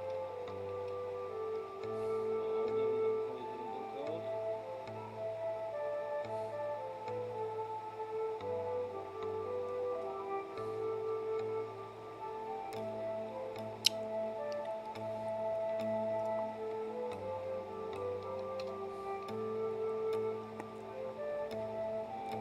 Oh, not vim map. Scene manager dot underscore scene dot underscore map name window name visible is true, but this is closed. So let's open it. Okay, it is open now.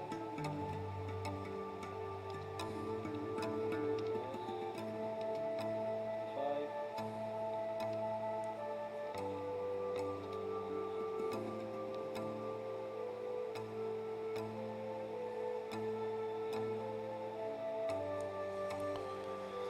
Oh, what is he doing?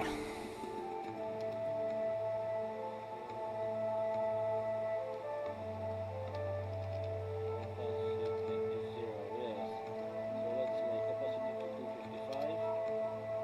The window is now visible, but of course there is nothing written on it. So that So means do I have to use the scene manager to change the window opacity?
Fuck.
okay. So it is another one.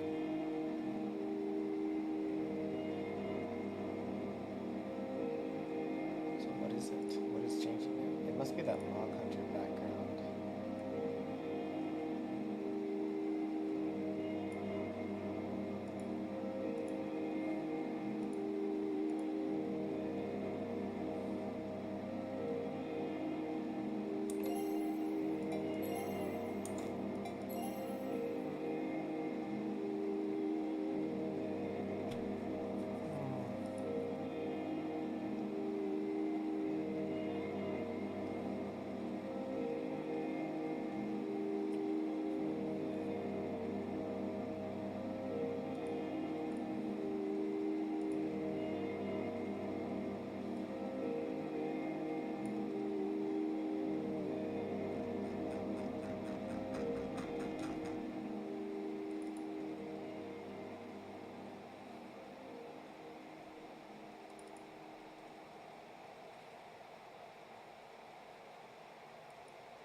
Okay, I'm gonna take a break. I think I figured out a lot just now because a lot of the changes I was trying to do were inaccessible due to being blocked by another plugin.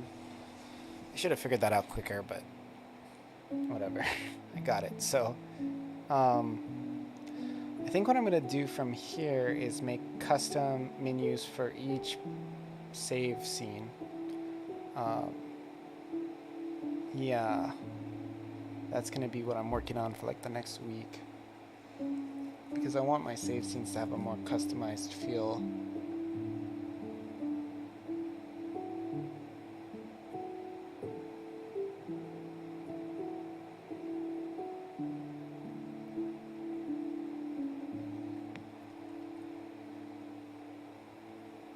So I'll figure that out. I've never liked the save scene, but it's kind of good because I can do two things now. Like I can figure out how to use the autosave feature within Yanfly and kind of get to know how Yanfly does it a little bit better because the way they do it is much more efficient for my my game. And then in addition to that, I can use this time of being in the plugin to kind of change the way the UI looks. Because I think I'm going to still use the Yanfly save plugin as a base just because there's so much functionality tied into it. It's a little bit harder to replace. So I am going to take a break. How long have I been on? Only 3 hours. Wow, not that long. I wonder if I disconnected or something. But I just need to rest a sec to get some of my brains back. Now that I figured that out, I'll be back.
Okay, I'm back. Okay. Whew.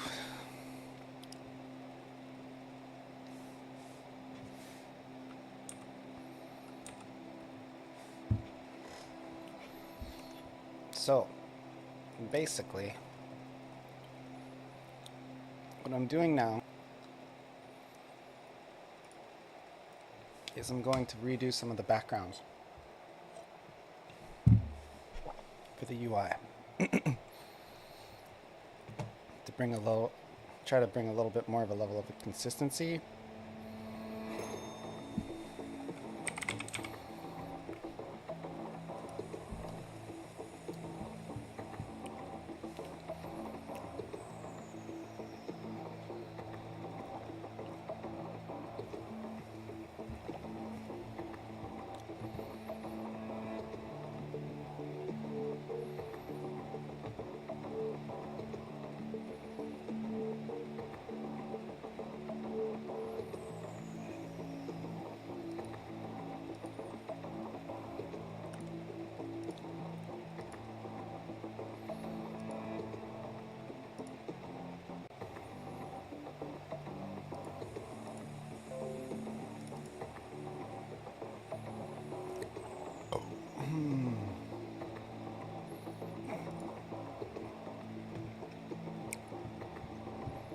Okay, so basically now I'm grabbing the IMG system.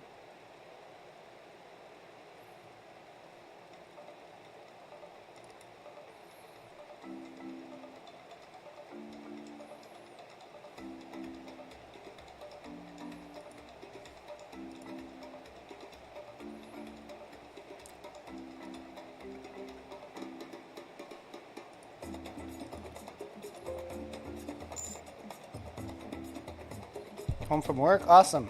How was work? Tolerable?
Okay, cool. So this is what the scene menu looks like without anything on it.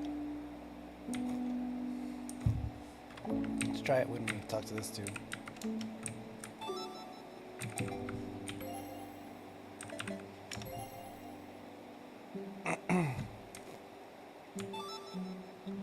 Interesting. It pulls away the blur.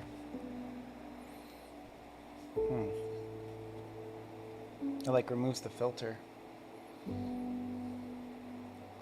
It's not really what I want it to do, to be honest. Let me try and put the other plugins on and see if it still does that.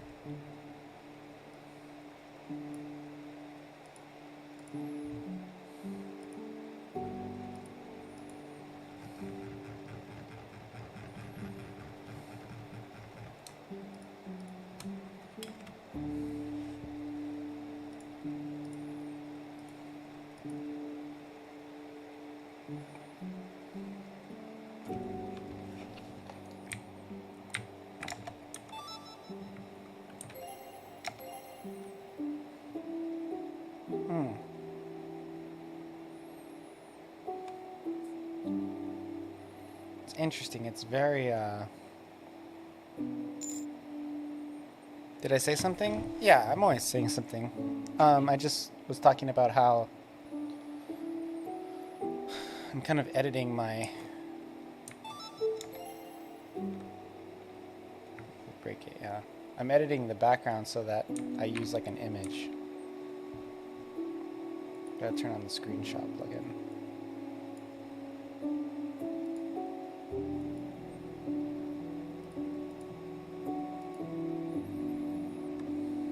Started taking a vitamin that helps with the mood. That's cool.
Cyberman Sigma. Hey man, long time I haven't talked to you.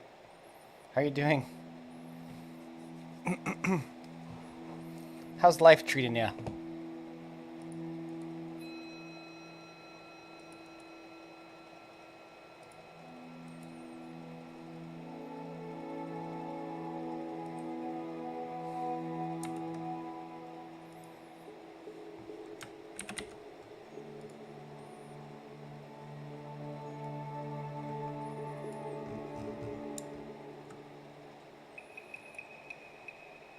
Slowly getting there.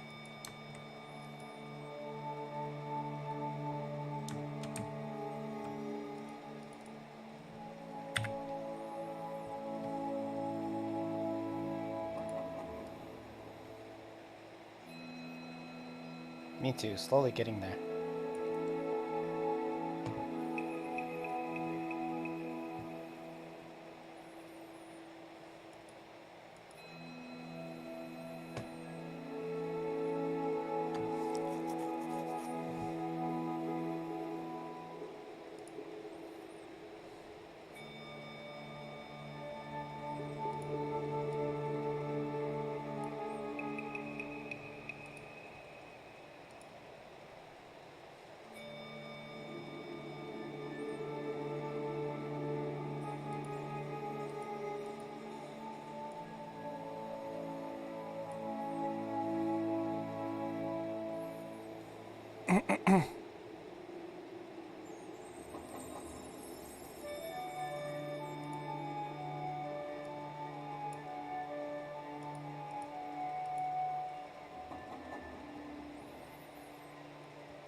I'm just kind of messing around with some UI stuff right now.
Sneak told me his coding classes were boring. Coding classes are generally pretty boring. Although I don't know who Sneak is. Not off the top of my head. Hey, that looks pretty clean. I just have to do the map part.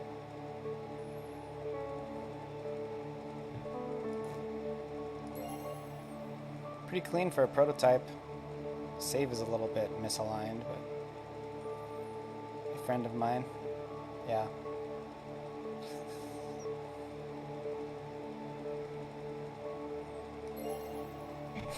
Those don't work. That looks silly.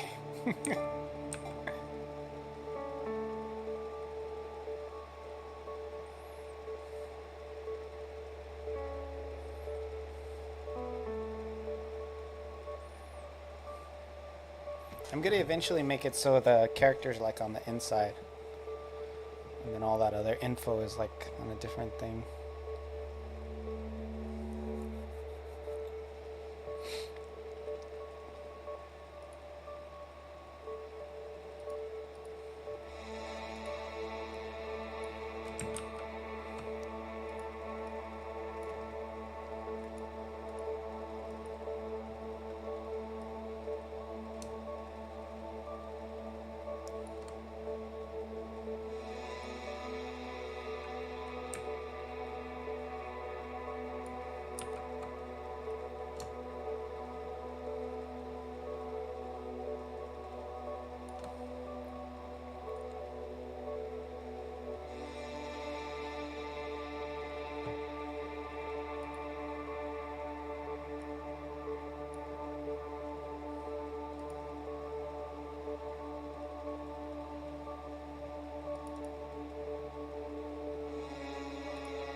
Looks pretty clean. Could probably pull in this one a little bit more to the left.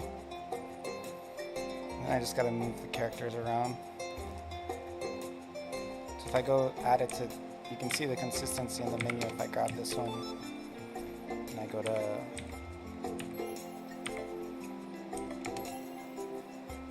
oh shoot, grabbed the wrong one.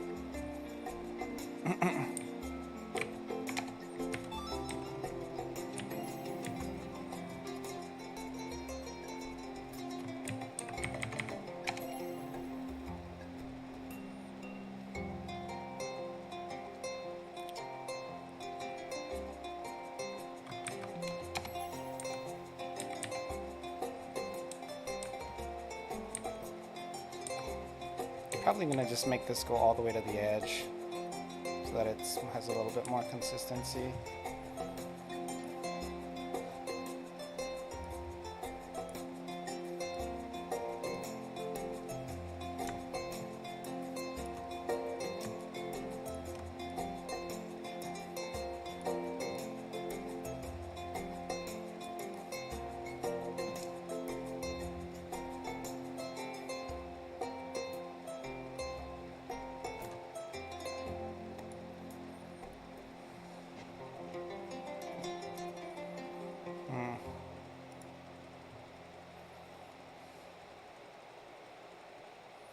Not sure if that really works.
You had an idea to do an integrating cybersecurity courses?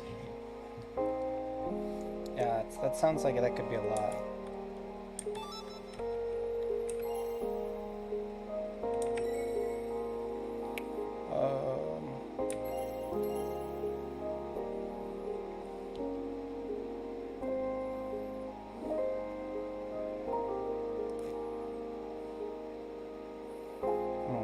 This is a lot. I think let me go back to the code now. Game is kind of a wreck right now.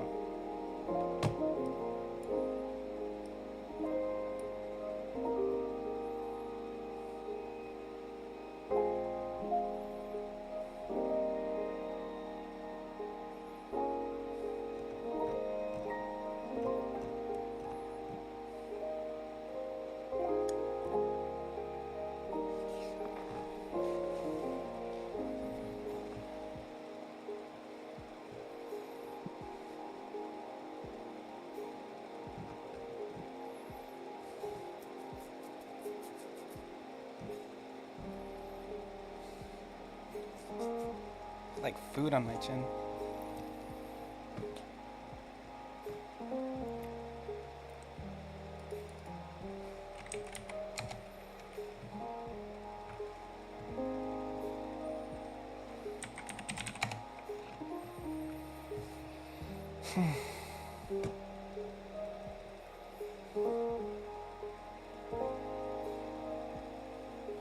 Windows save info, draw SV actor, window base, draw XV actor, call this actor XY.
Y position.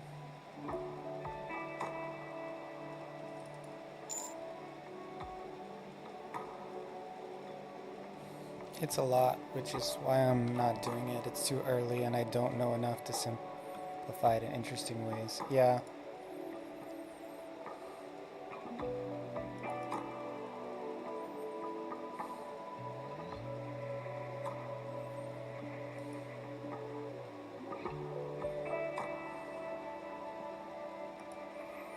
Or display.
Learning about computers doesn't have to be boring and tedious.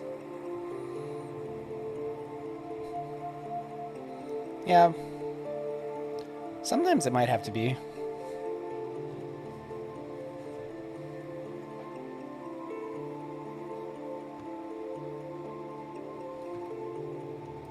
You're always gonna have to try.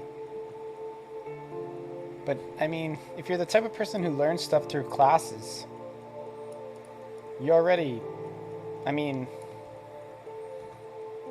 that means it's like, might be hard for you to learn stuff in other ways, you know? Being able to figure out stuff on your own is a skill.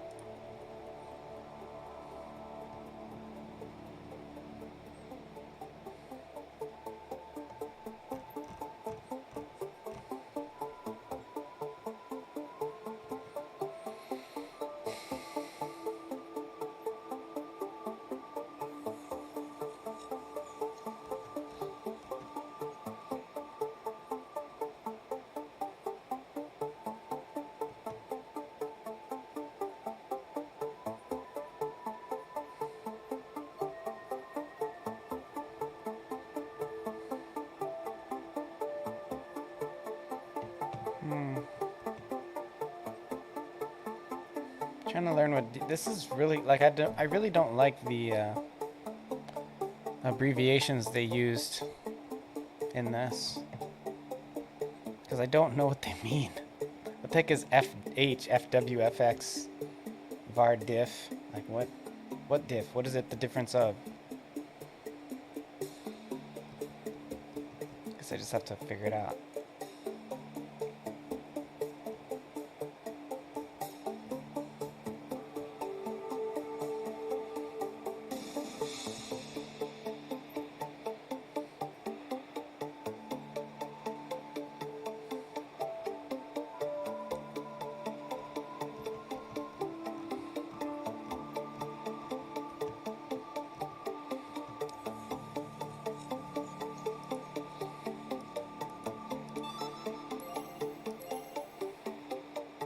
So basically what I want is I want to move these to over here. And then I'm going to put all this information on the left here. Sorta. Might change the way I format it a bit, but it'll be something like that. Full height. FH equals full height. Yeah.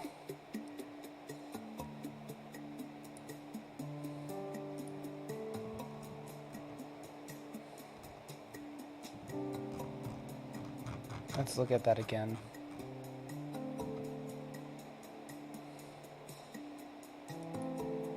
Full height, full width. Full FX. Oh, that actually tells me something. So then I can actually make them closer together if I take this out. Let's actually keep this and comment out the previous just so I can not screw it up too bad.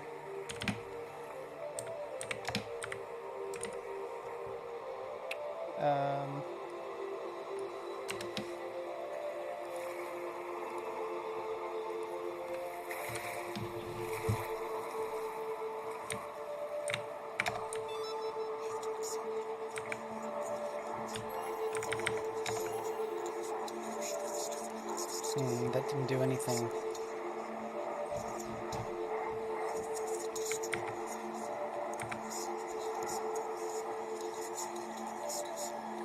Math min divided by 2. Bar fx equals dx.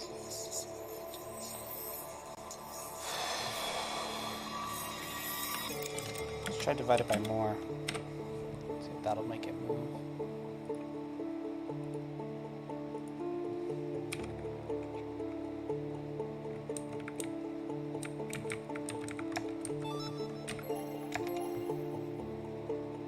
Nope, it's not affecting it.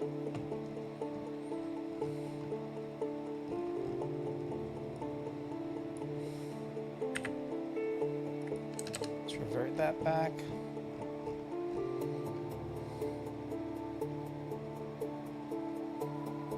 What does this 50 mean? After band, this actor, XY.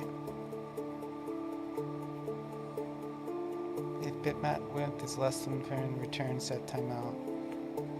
Call this actor.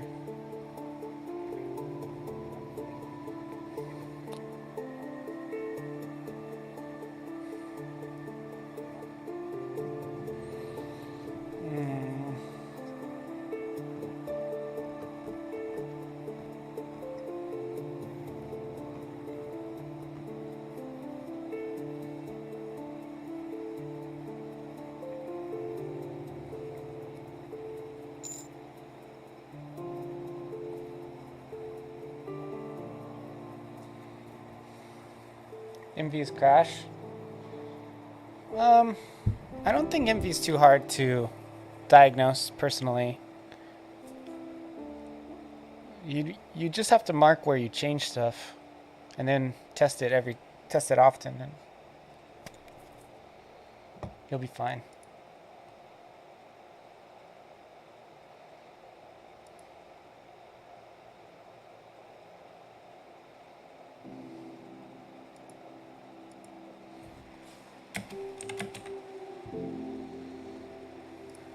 I'm just trying to reposition these freaking sprites, and I don't know how to do it.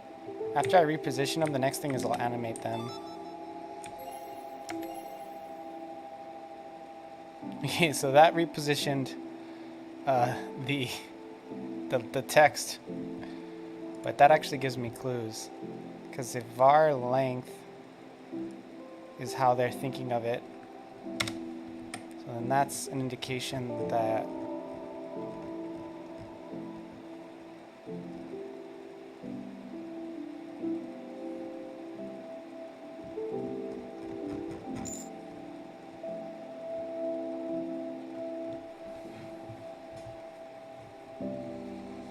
it's been a long time since you coded anything. Yeah, I get that.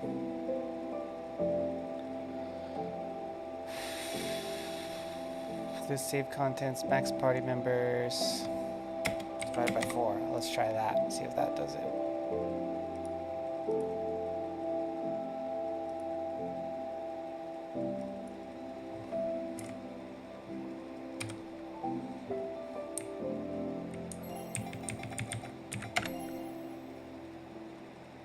Yeah, it moved him.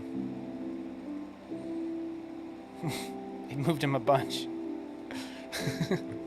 Okay, so we're onto something here. I moved him. I didn't move him to the right space, but we moved him. Okay, so divided by 4. Let's try and multiply it by 4, see what happens.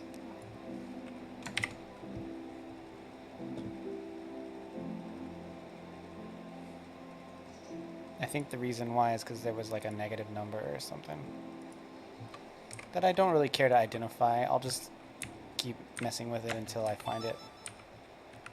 Until I make it look the way I want. Hey, look at that. They're all close together. That's cool. Okay, so we're getting closer. So now I'm able to get them close, and I have to control their DX position, which I can do here.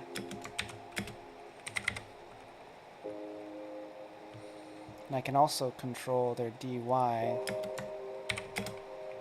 50, something like that. Try that. This is pretty random, but we'll just keep fucking about. I'm content with that.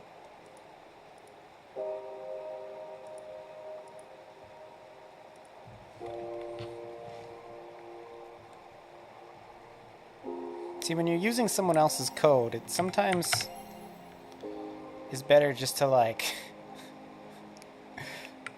just be quick and dirty.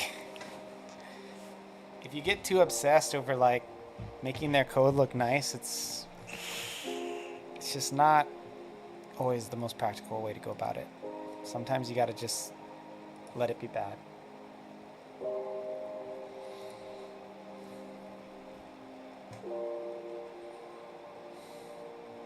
So the eval didn't do anything, nor did the dx do anything.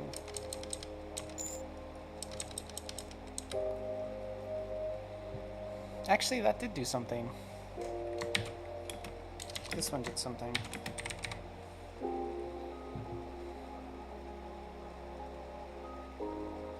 Oh, Cyberman Sigma, you don't have to tell me. MV's better. When you get really serious about a project, MV is the better way to go. There's nothing for MZ. RPG Maker's too dead. But MV came... There's a lot, and... For me, I use... Okay, so I can reposition them horizontally. That's cool. Now I gotta just figure out how to move each subsequent member down, so that's cool. I'm gonna mark these. I always mark it if I put my own code in there.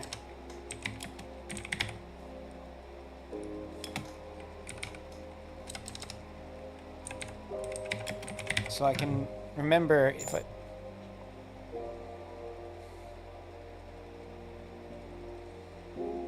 Yeah, I use MZ as the editor though. It has a lot of quality of life additions that are worth it. I just wish they would add MV plugin commands. It's stupid that they don't. But everything else you can do right in MZ. So the animation is a little shitty too. Like,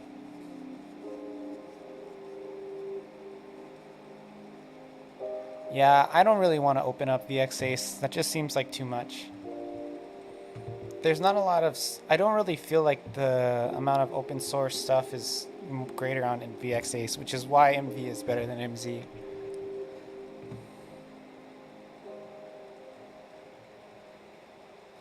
So DX, DY eval, param, save info, party, Y. Oh, there's not a real plug and play way to just add it to make it go down every member.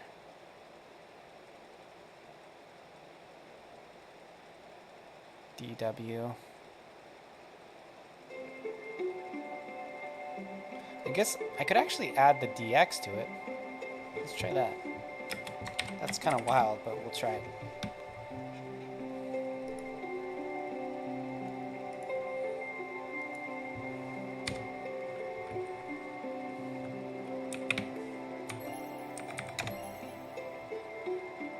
That just made fucking everything disappear. It's too far, that's why. Let's do DX divided by 10. See how that goes.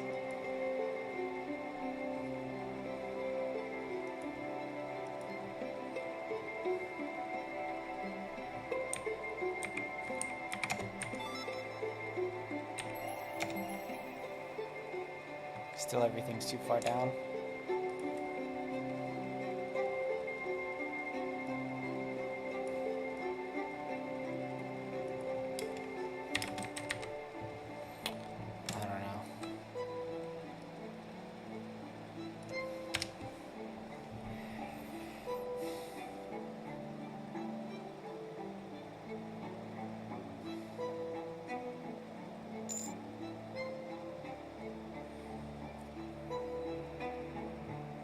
What I loved about MV's JSON structure is how moddable it potentially was. Yeah, I agree. MV, like for me, I'm not even really using the editor right now. You know what I mean? Like I'm using the editor just to play the game. But I mean, basically I'm not doing anything with the editor as I'm doing this.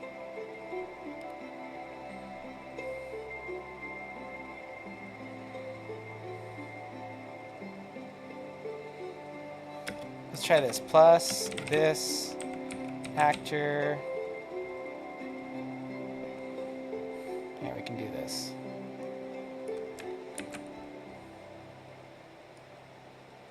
Plus this actor ID times 4.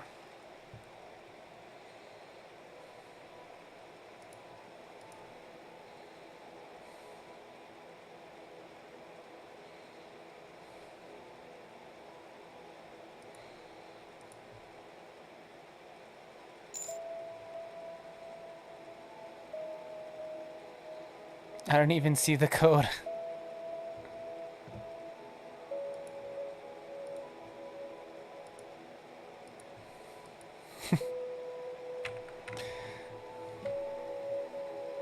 I can kind of get that idea of like, I don't even see the code.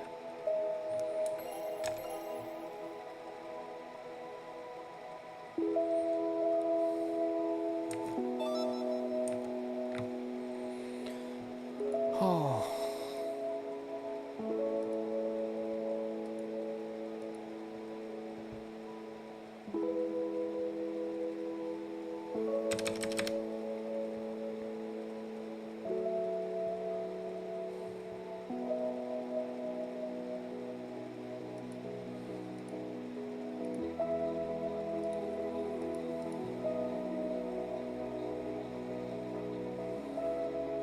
So what am I trying to get into tonight? The same thing I'm already getting into. I might take a break in a second. My brain's kind of starting to hurt. I'm updating the user interface. Oh, look at that. That's what it looks like when there's nothing.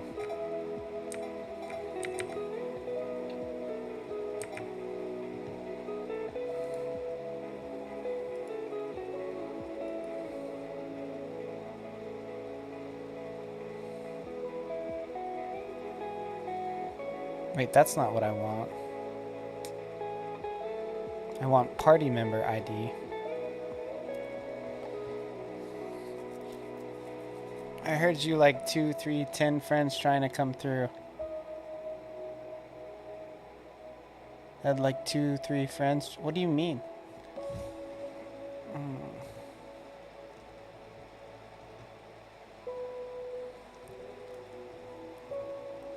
Oh, I'm tired. I might stop in a bit. Kind of a weird, funky place to stop. That's okay.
It's an opening of a song? Oh, okay.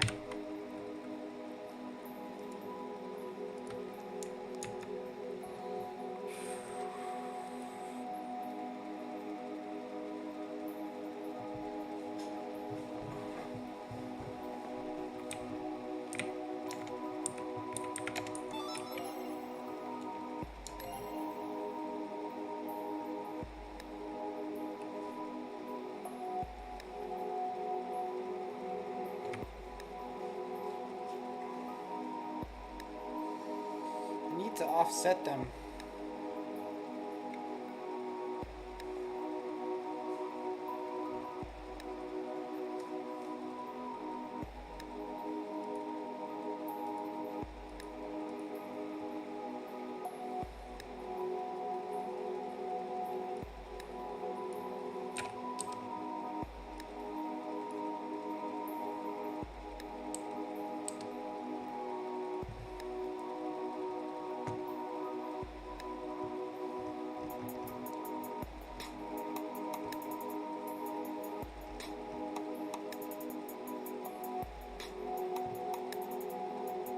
Oh, wait a second.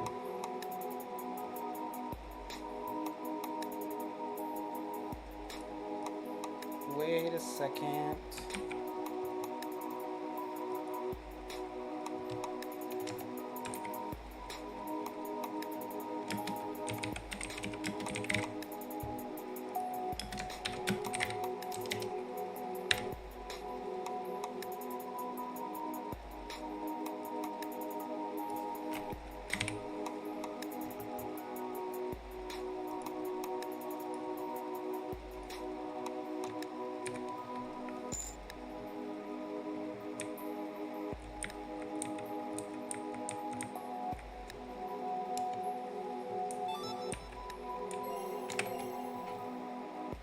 Damn it.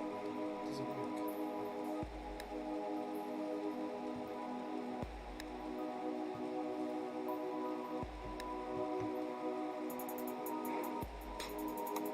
Wouldn't be a bad idea for me to start a small prototype subject, which is the core concepts and drastically reduce storyline. Yeah. Sure. Eyes are straining a bit, so I can lean back, relax, chill out.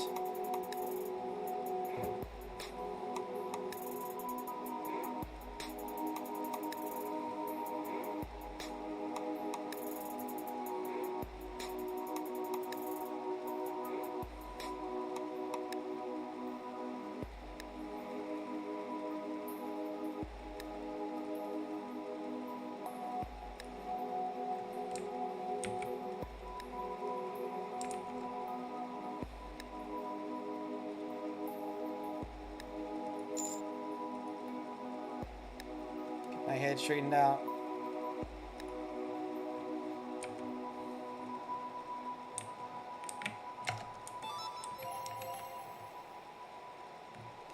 Damn it.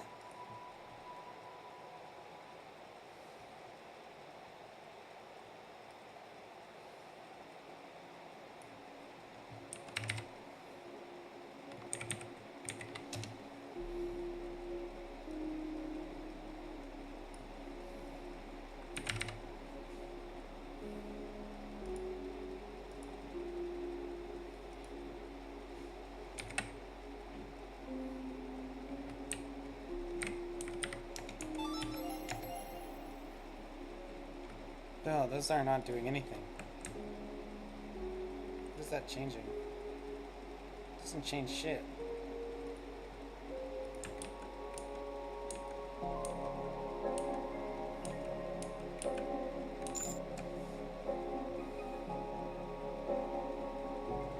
How is Familia?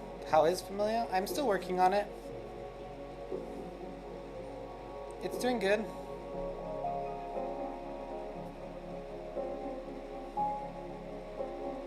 I have like one episode out, and I'm working on kind of like the next one.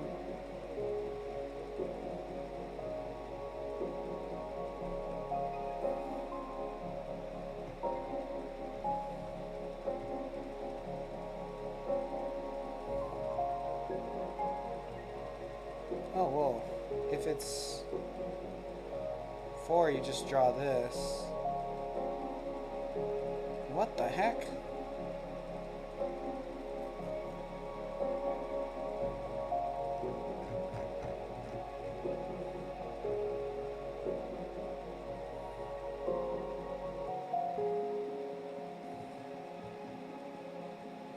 Oh, DUI is column data. Graphics DUI.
try something.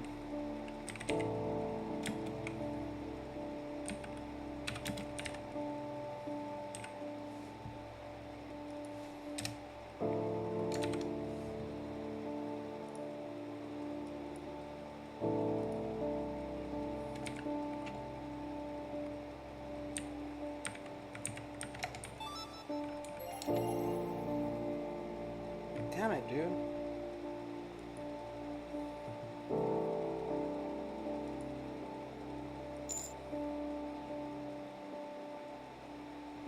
Good night.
think I'm gonna call it a day. I can't. I'm kind of not getting anywhere with this and just getting tired.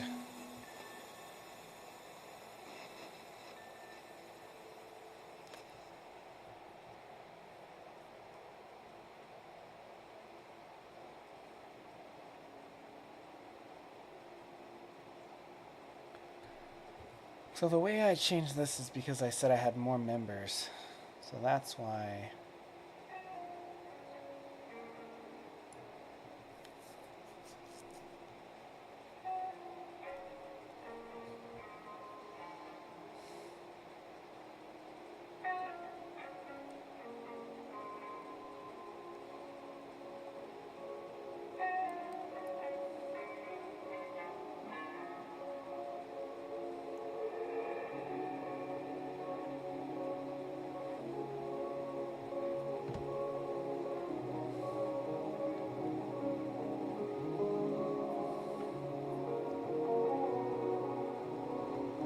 Is DW.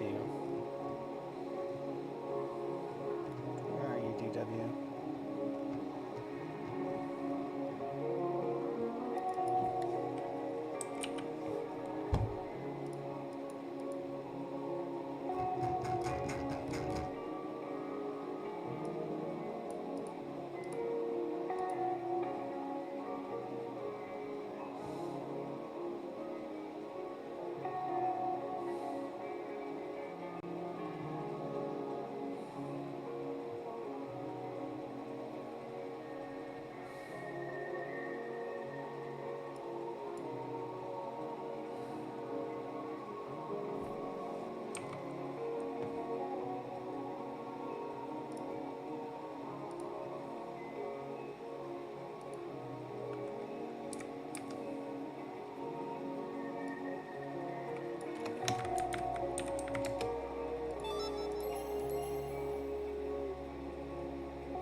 What is D with? DY. What do all these things mean?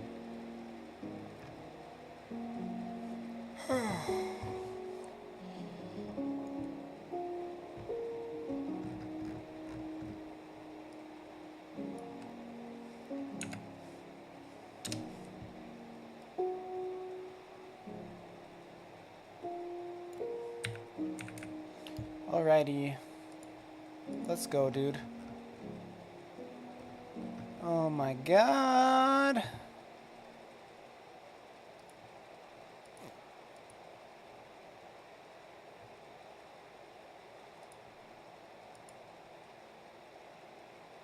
Gosh, this is really kicking my butt.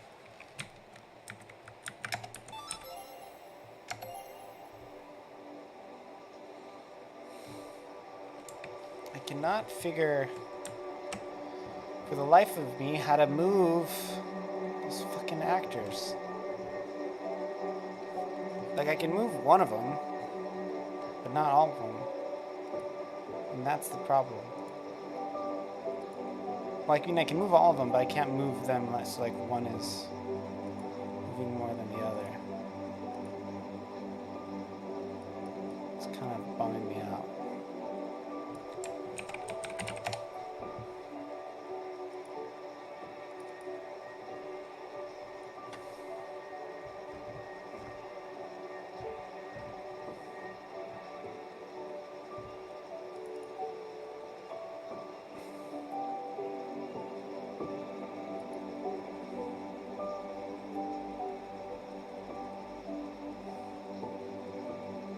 This line height plus window base. his face height.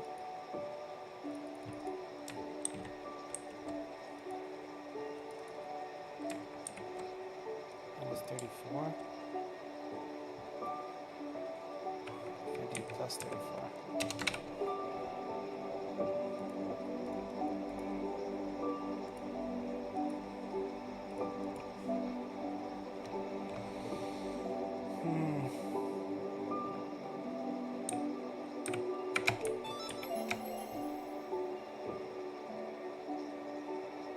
Yeah, that just positions them kinda, sorta. God. This is so frustrating.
Map display name.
Gosh, I can't figure it out. I'll never figure it out.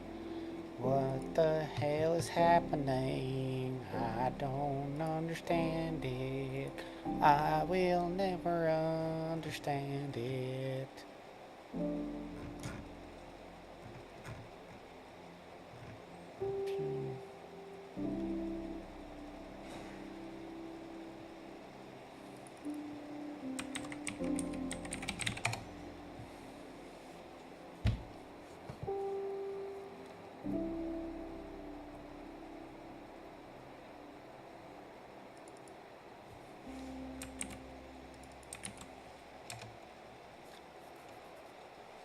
Actor XY.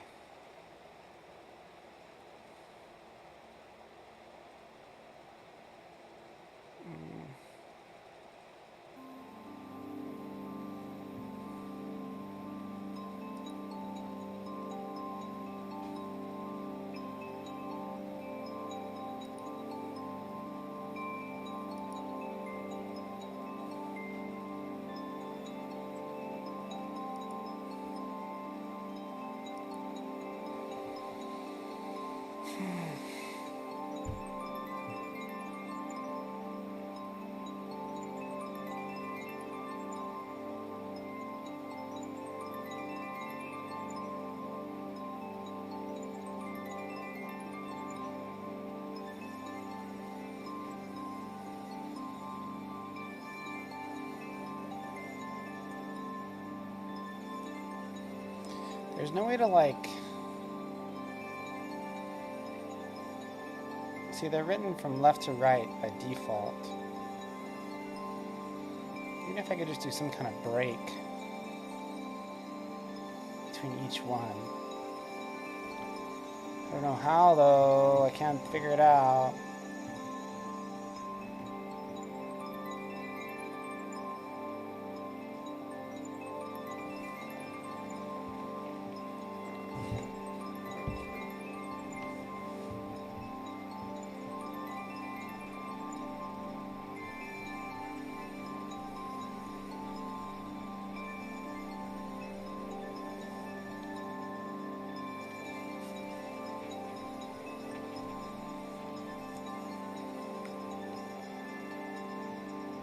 There's an index here. Where's this?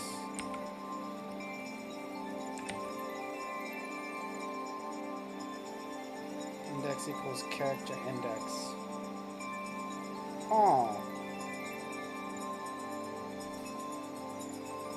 So I could do like index times 10.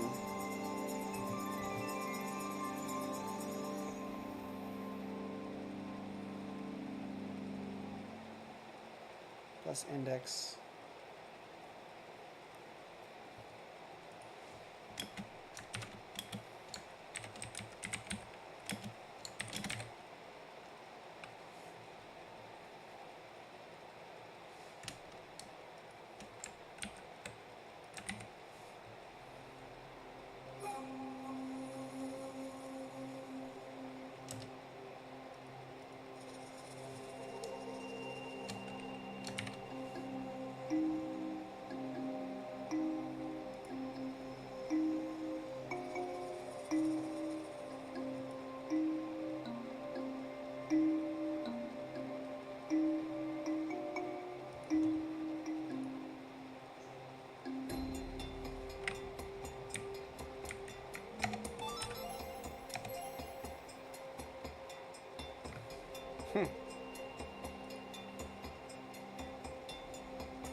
There's a syntax error that needs to be addressed.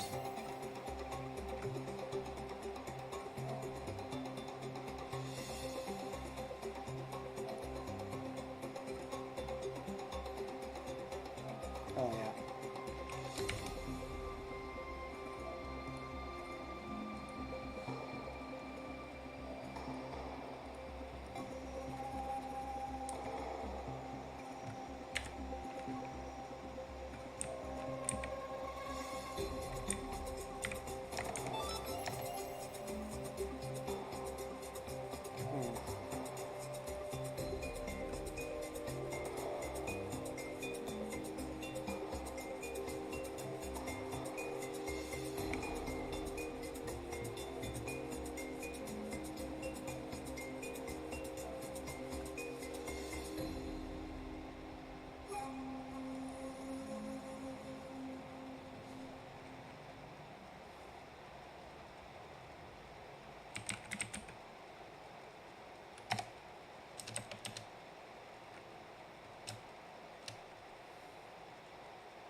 can grab this, actually.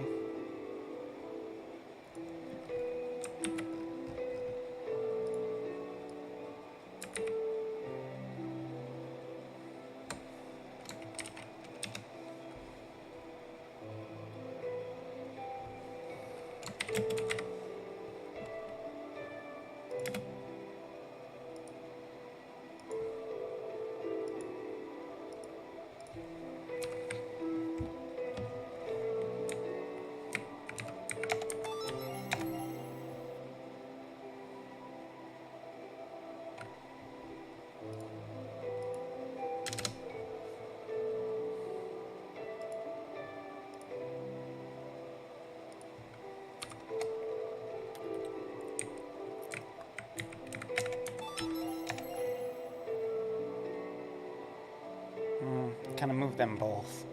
I could probably make a conditional in here to change whatever it is.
Character index.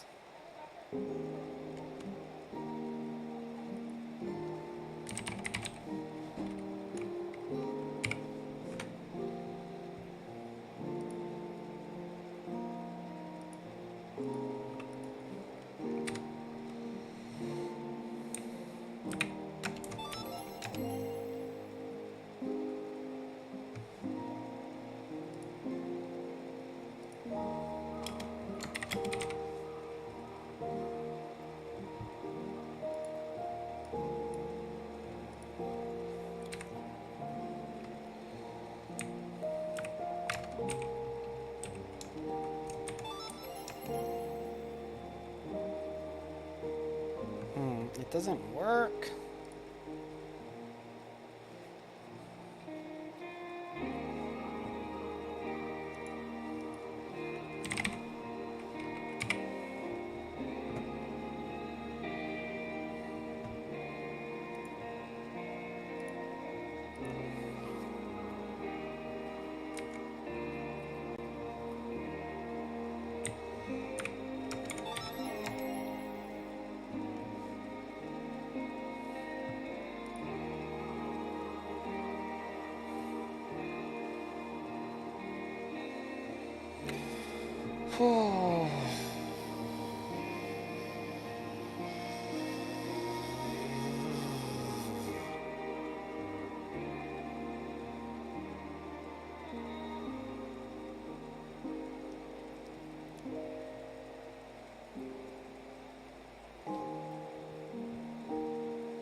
dx equals dw plus dx.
Oh!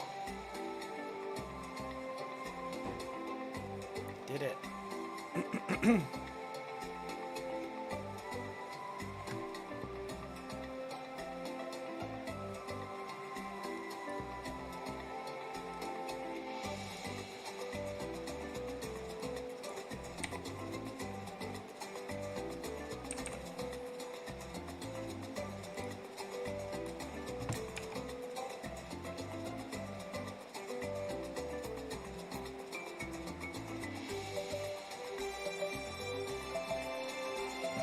After all that time, I finally figured out a way to do it.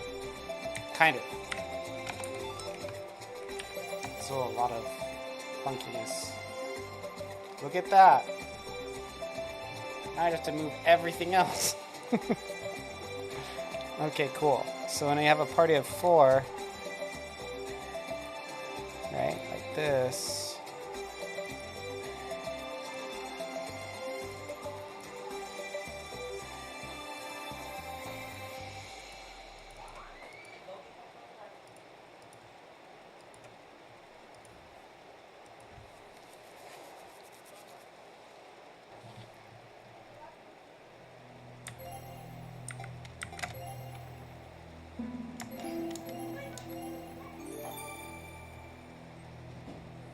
Very cool. And then I'd have to, so next I have to animate them. I'm going to animate them, and I'm going to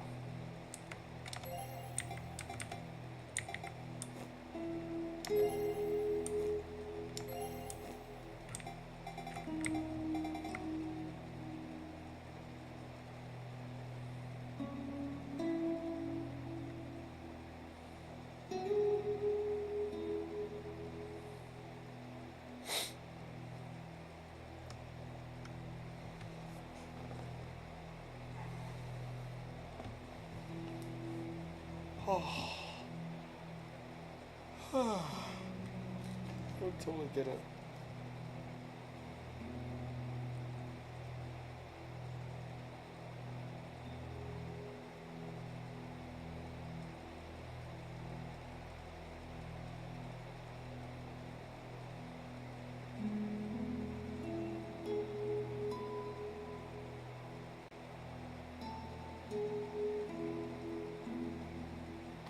So now I have to write some code to make it so that the background is the current battle back to wherever I am. That's kind of the next thing I'm going to do.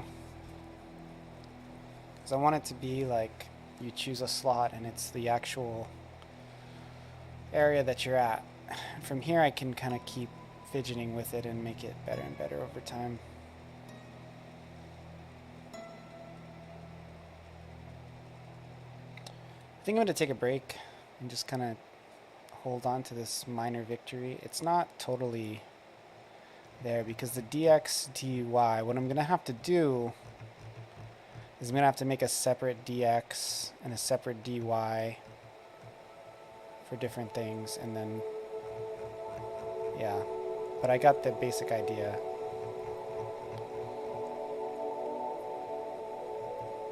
I actually can get rid of this too now. I don't need this code anymore.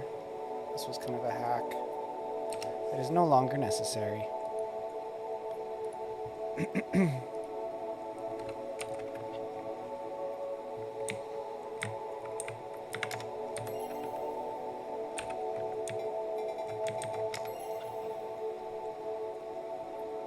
Well, sort of necessary. Either way, I'll figure it out. Because those, I want them to be off on the right, but I can just move the whole. Basically what's going to happen is I'm going to recode everything, and then I have to make it so these animate when you select them. So if you go down to here, they'll like start moving.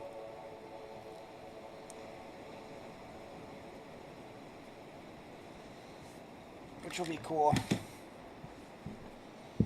It's going to be some funky animation method. I don't know. I gotta figure it out. Oh.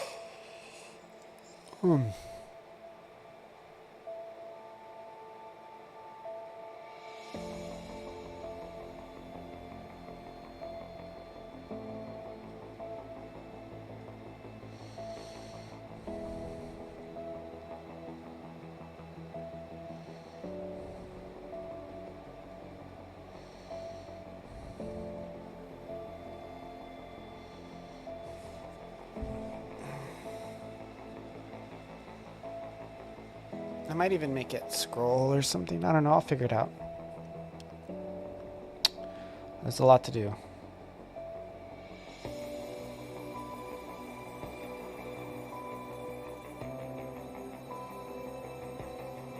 I'll probably just make a new separate window.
Is there anybody in here? There's not really. I think I'm just going to close it down.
Okay, I think I'm just gonna close the stream. I'll double check to see, make sure there's not like a lot of people in here, but I don't think there is. So, yeah, I got 2 viewers, which means I guess I can see if anybody else is online.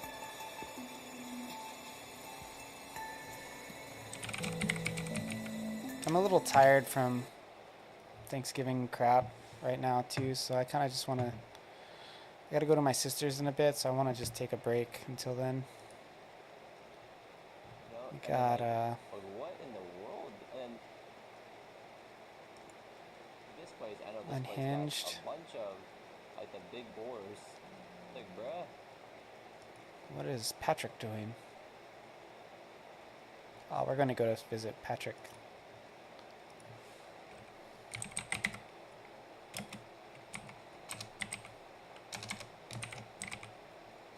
I've never really raided Patrick, so I'll give him this little baby raid.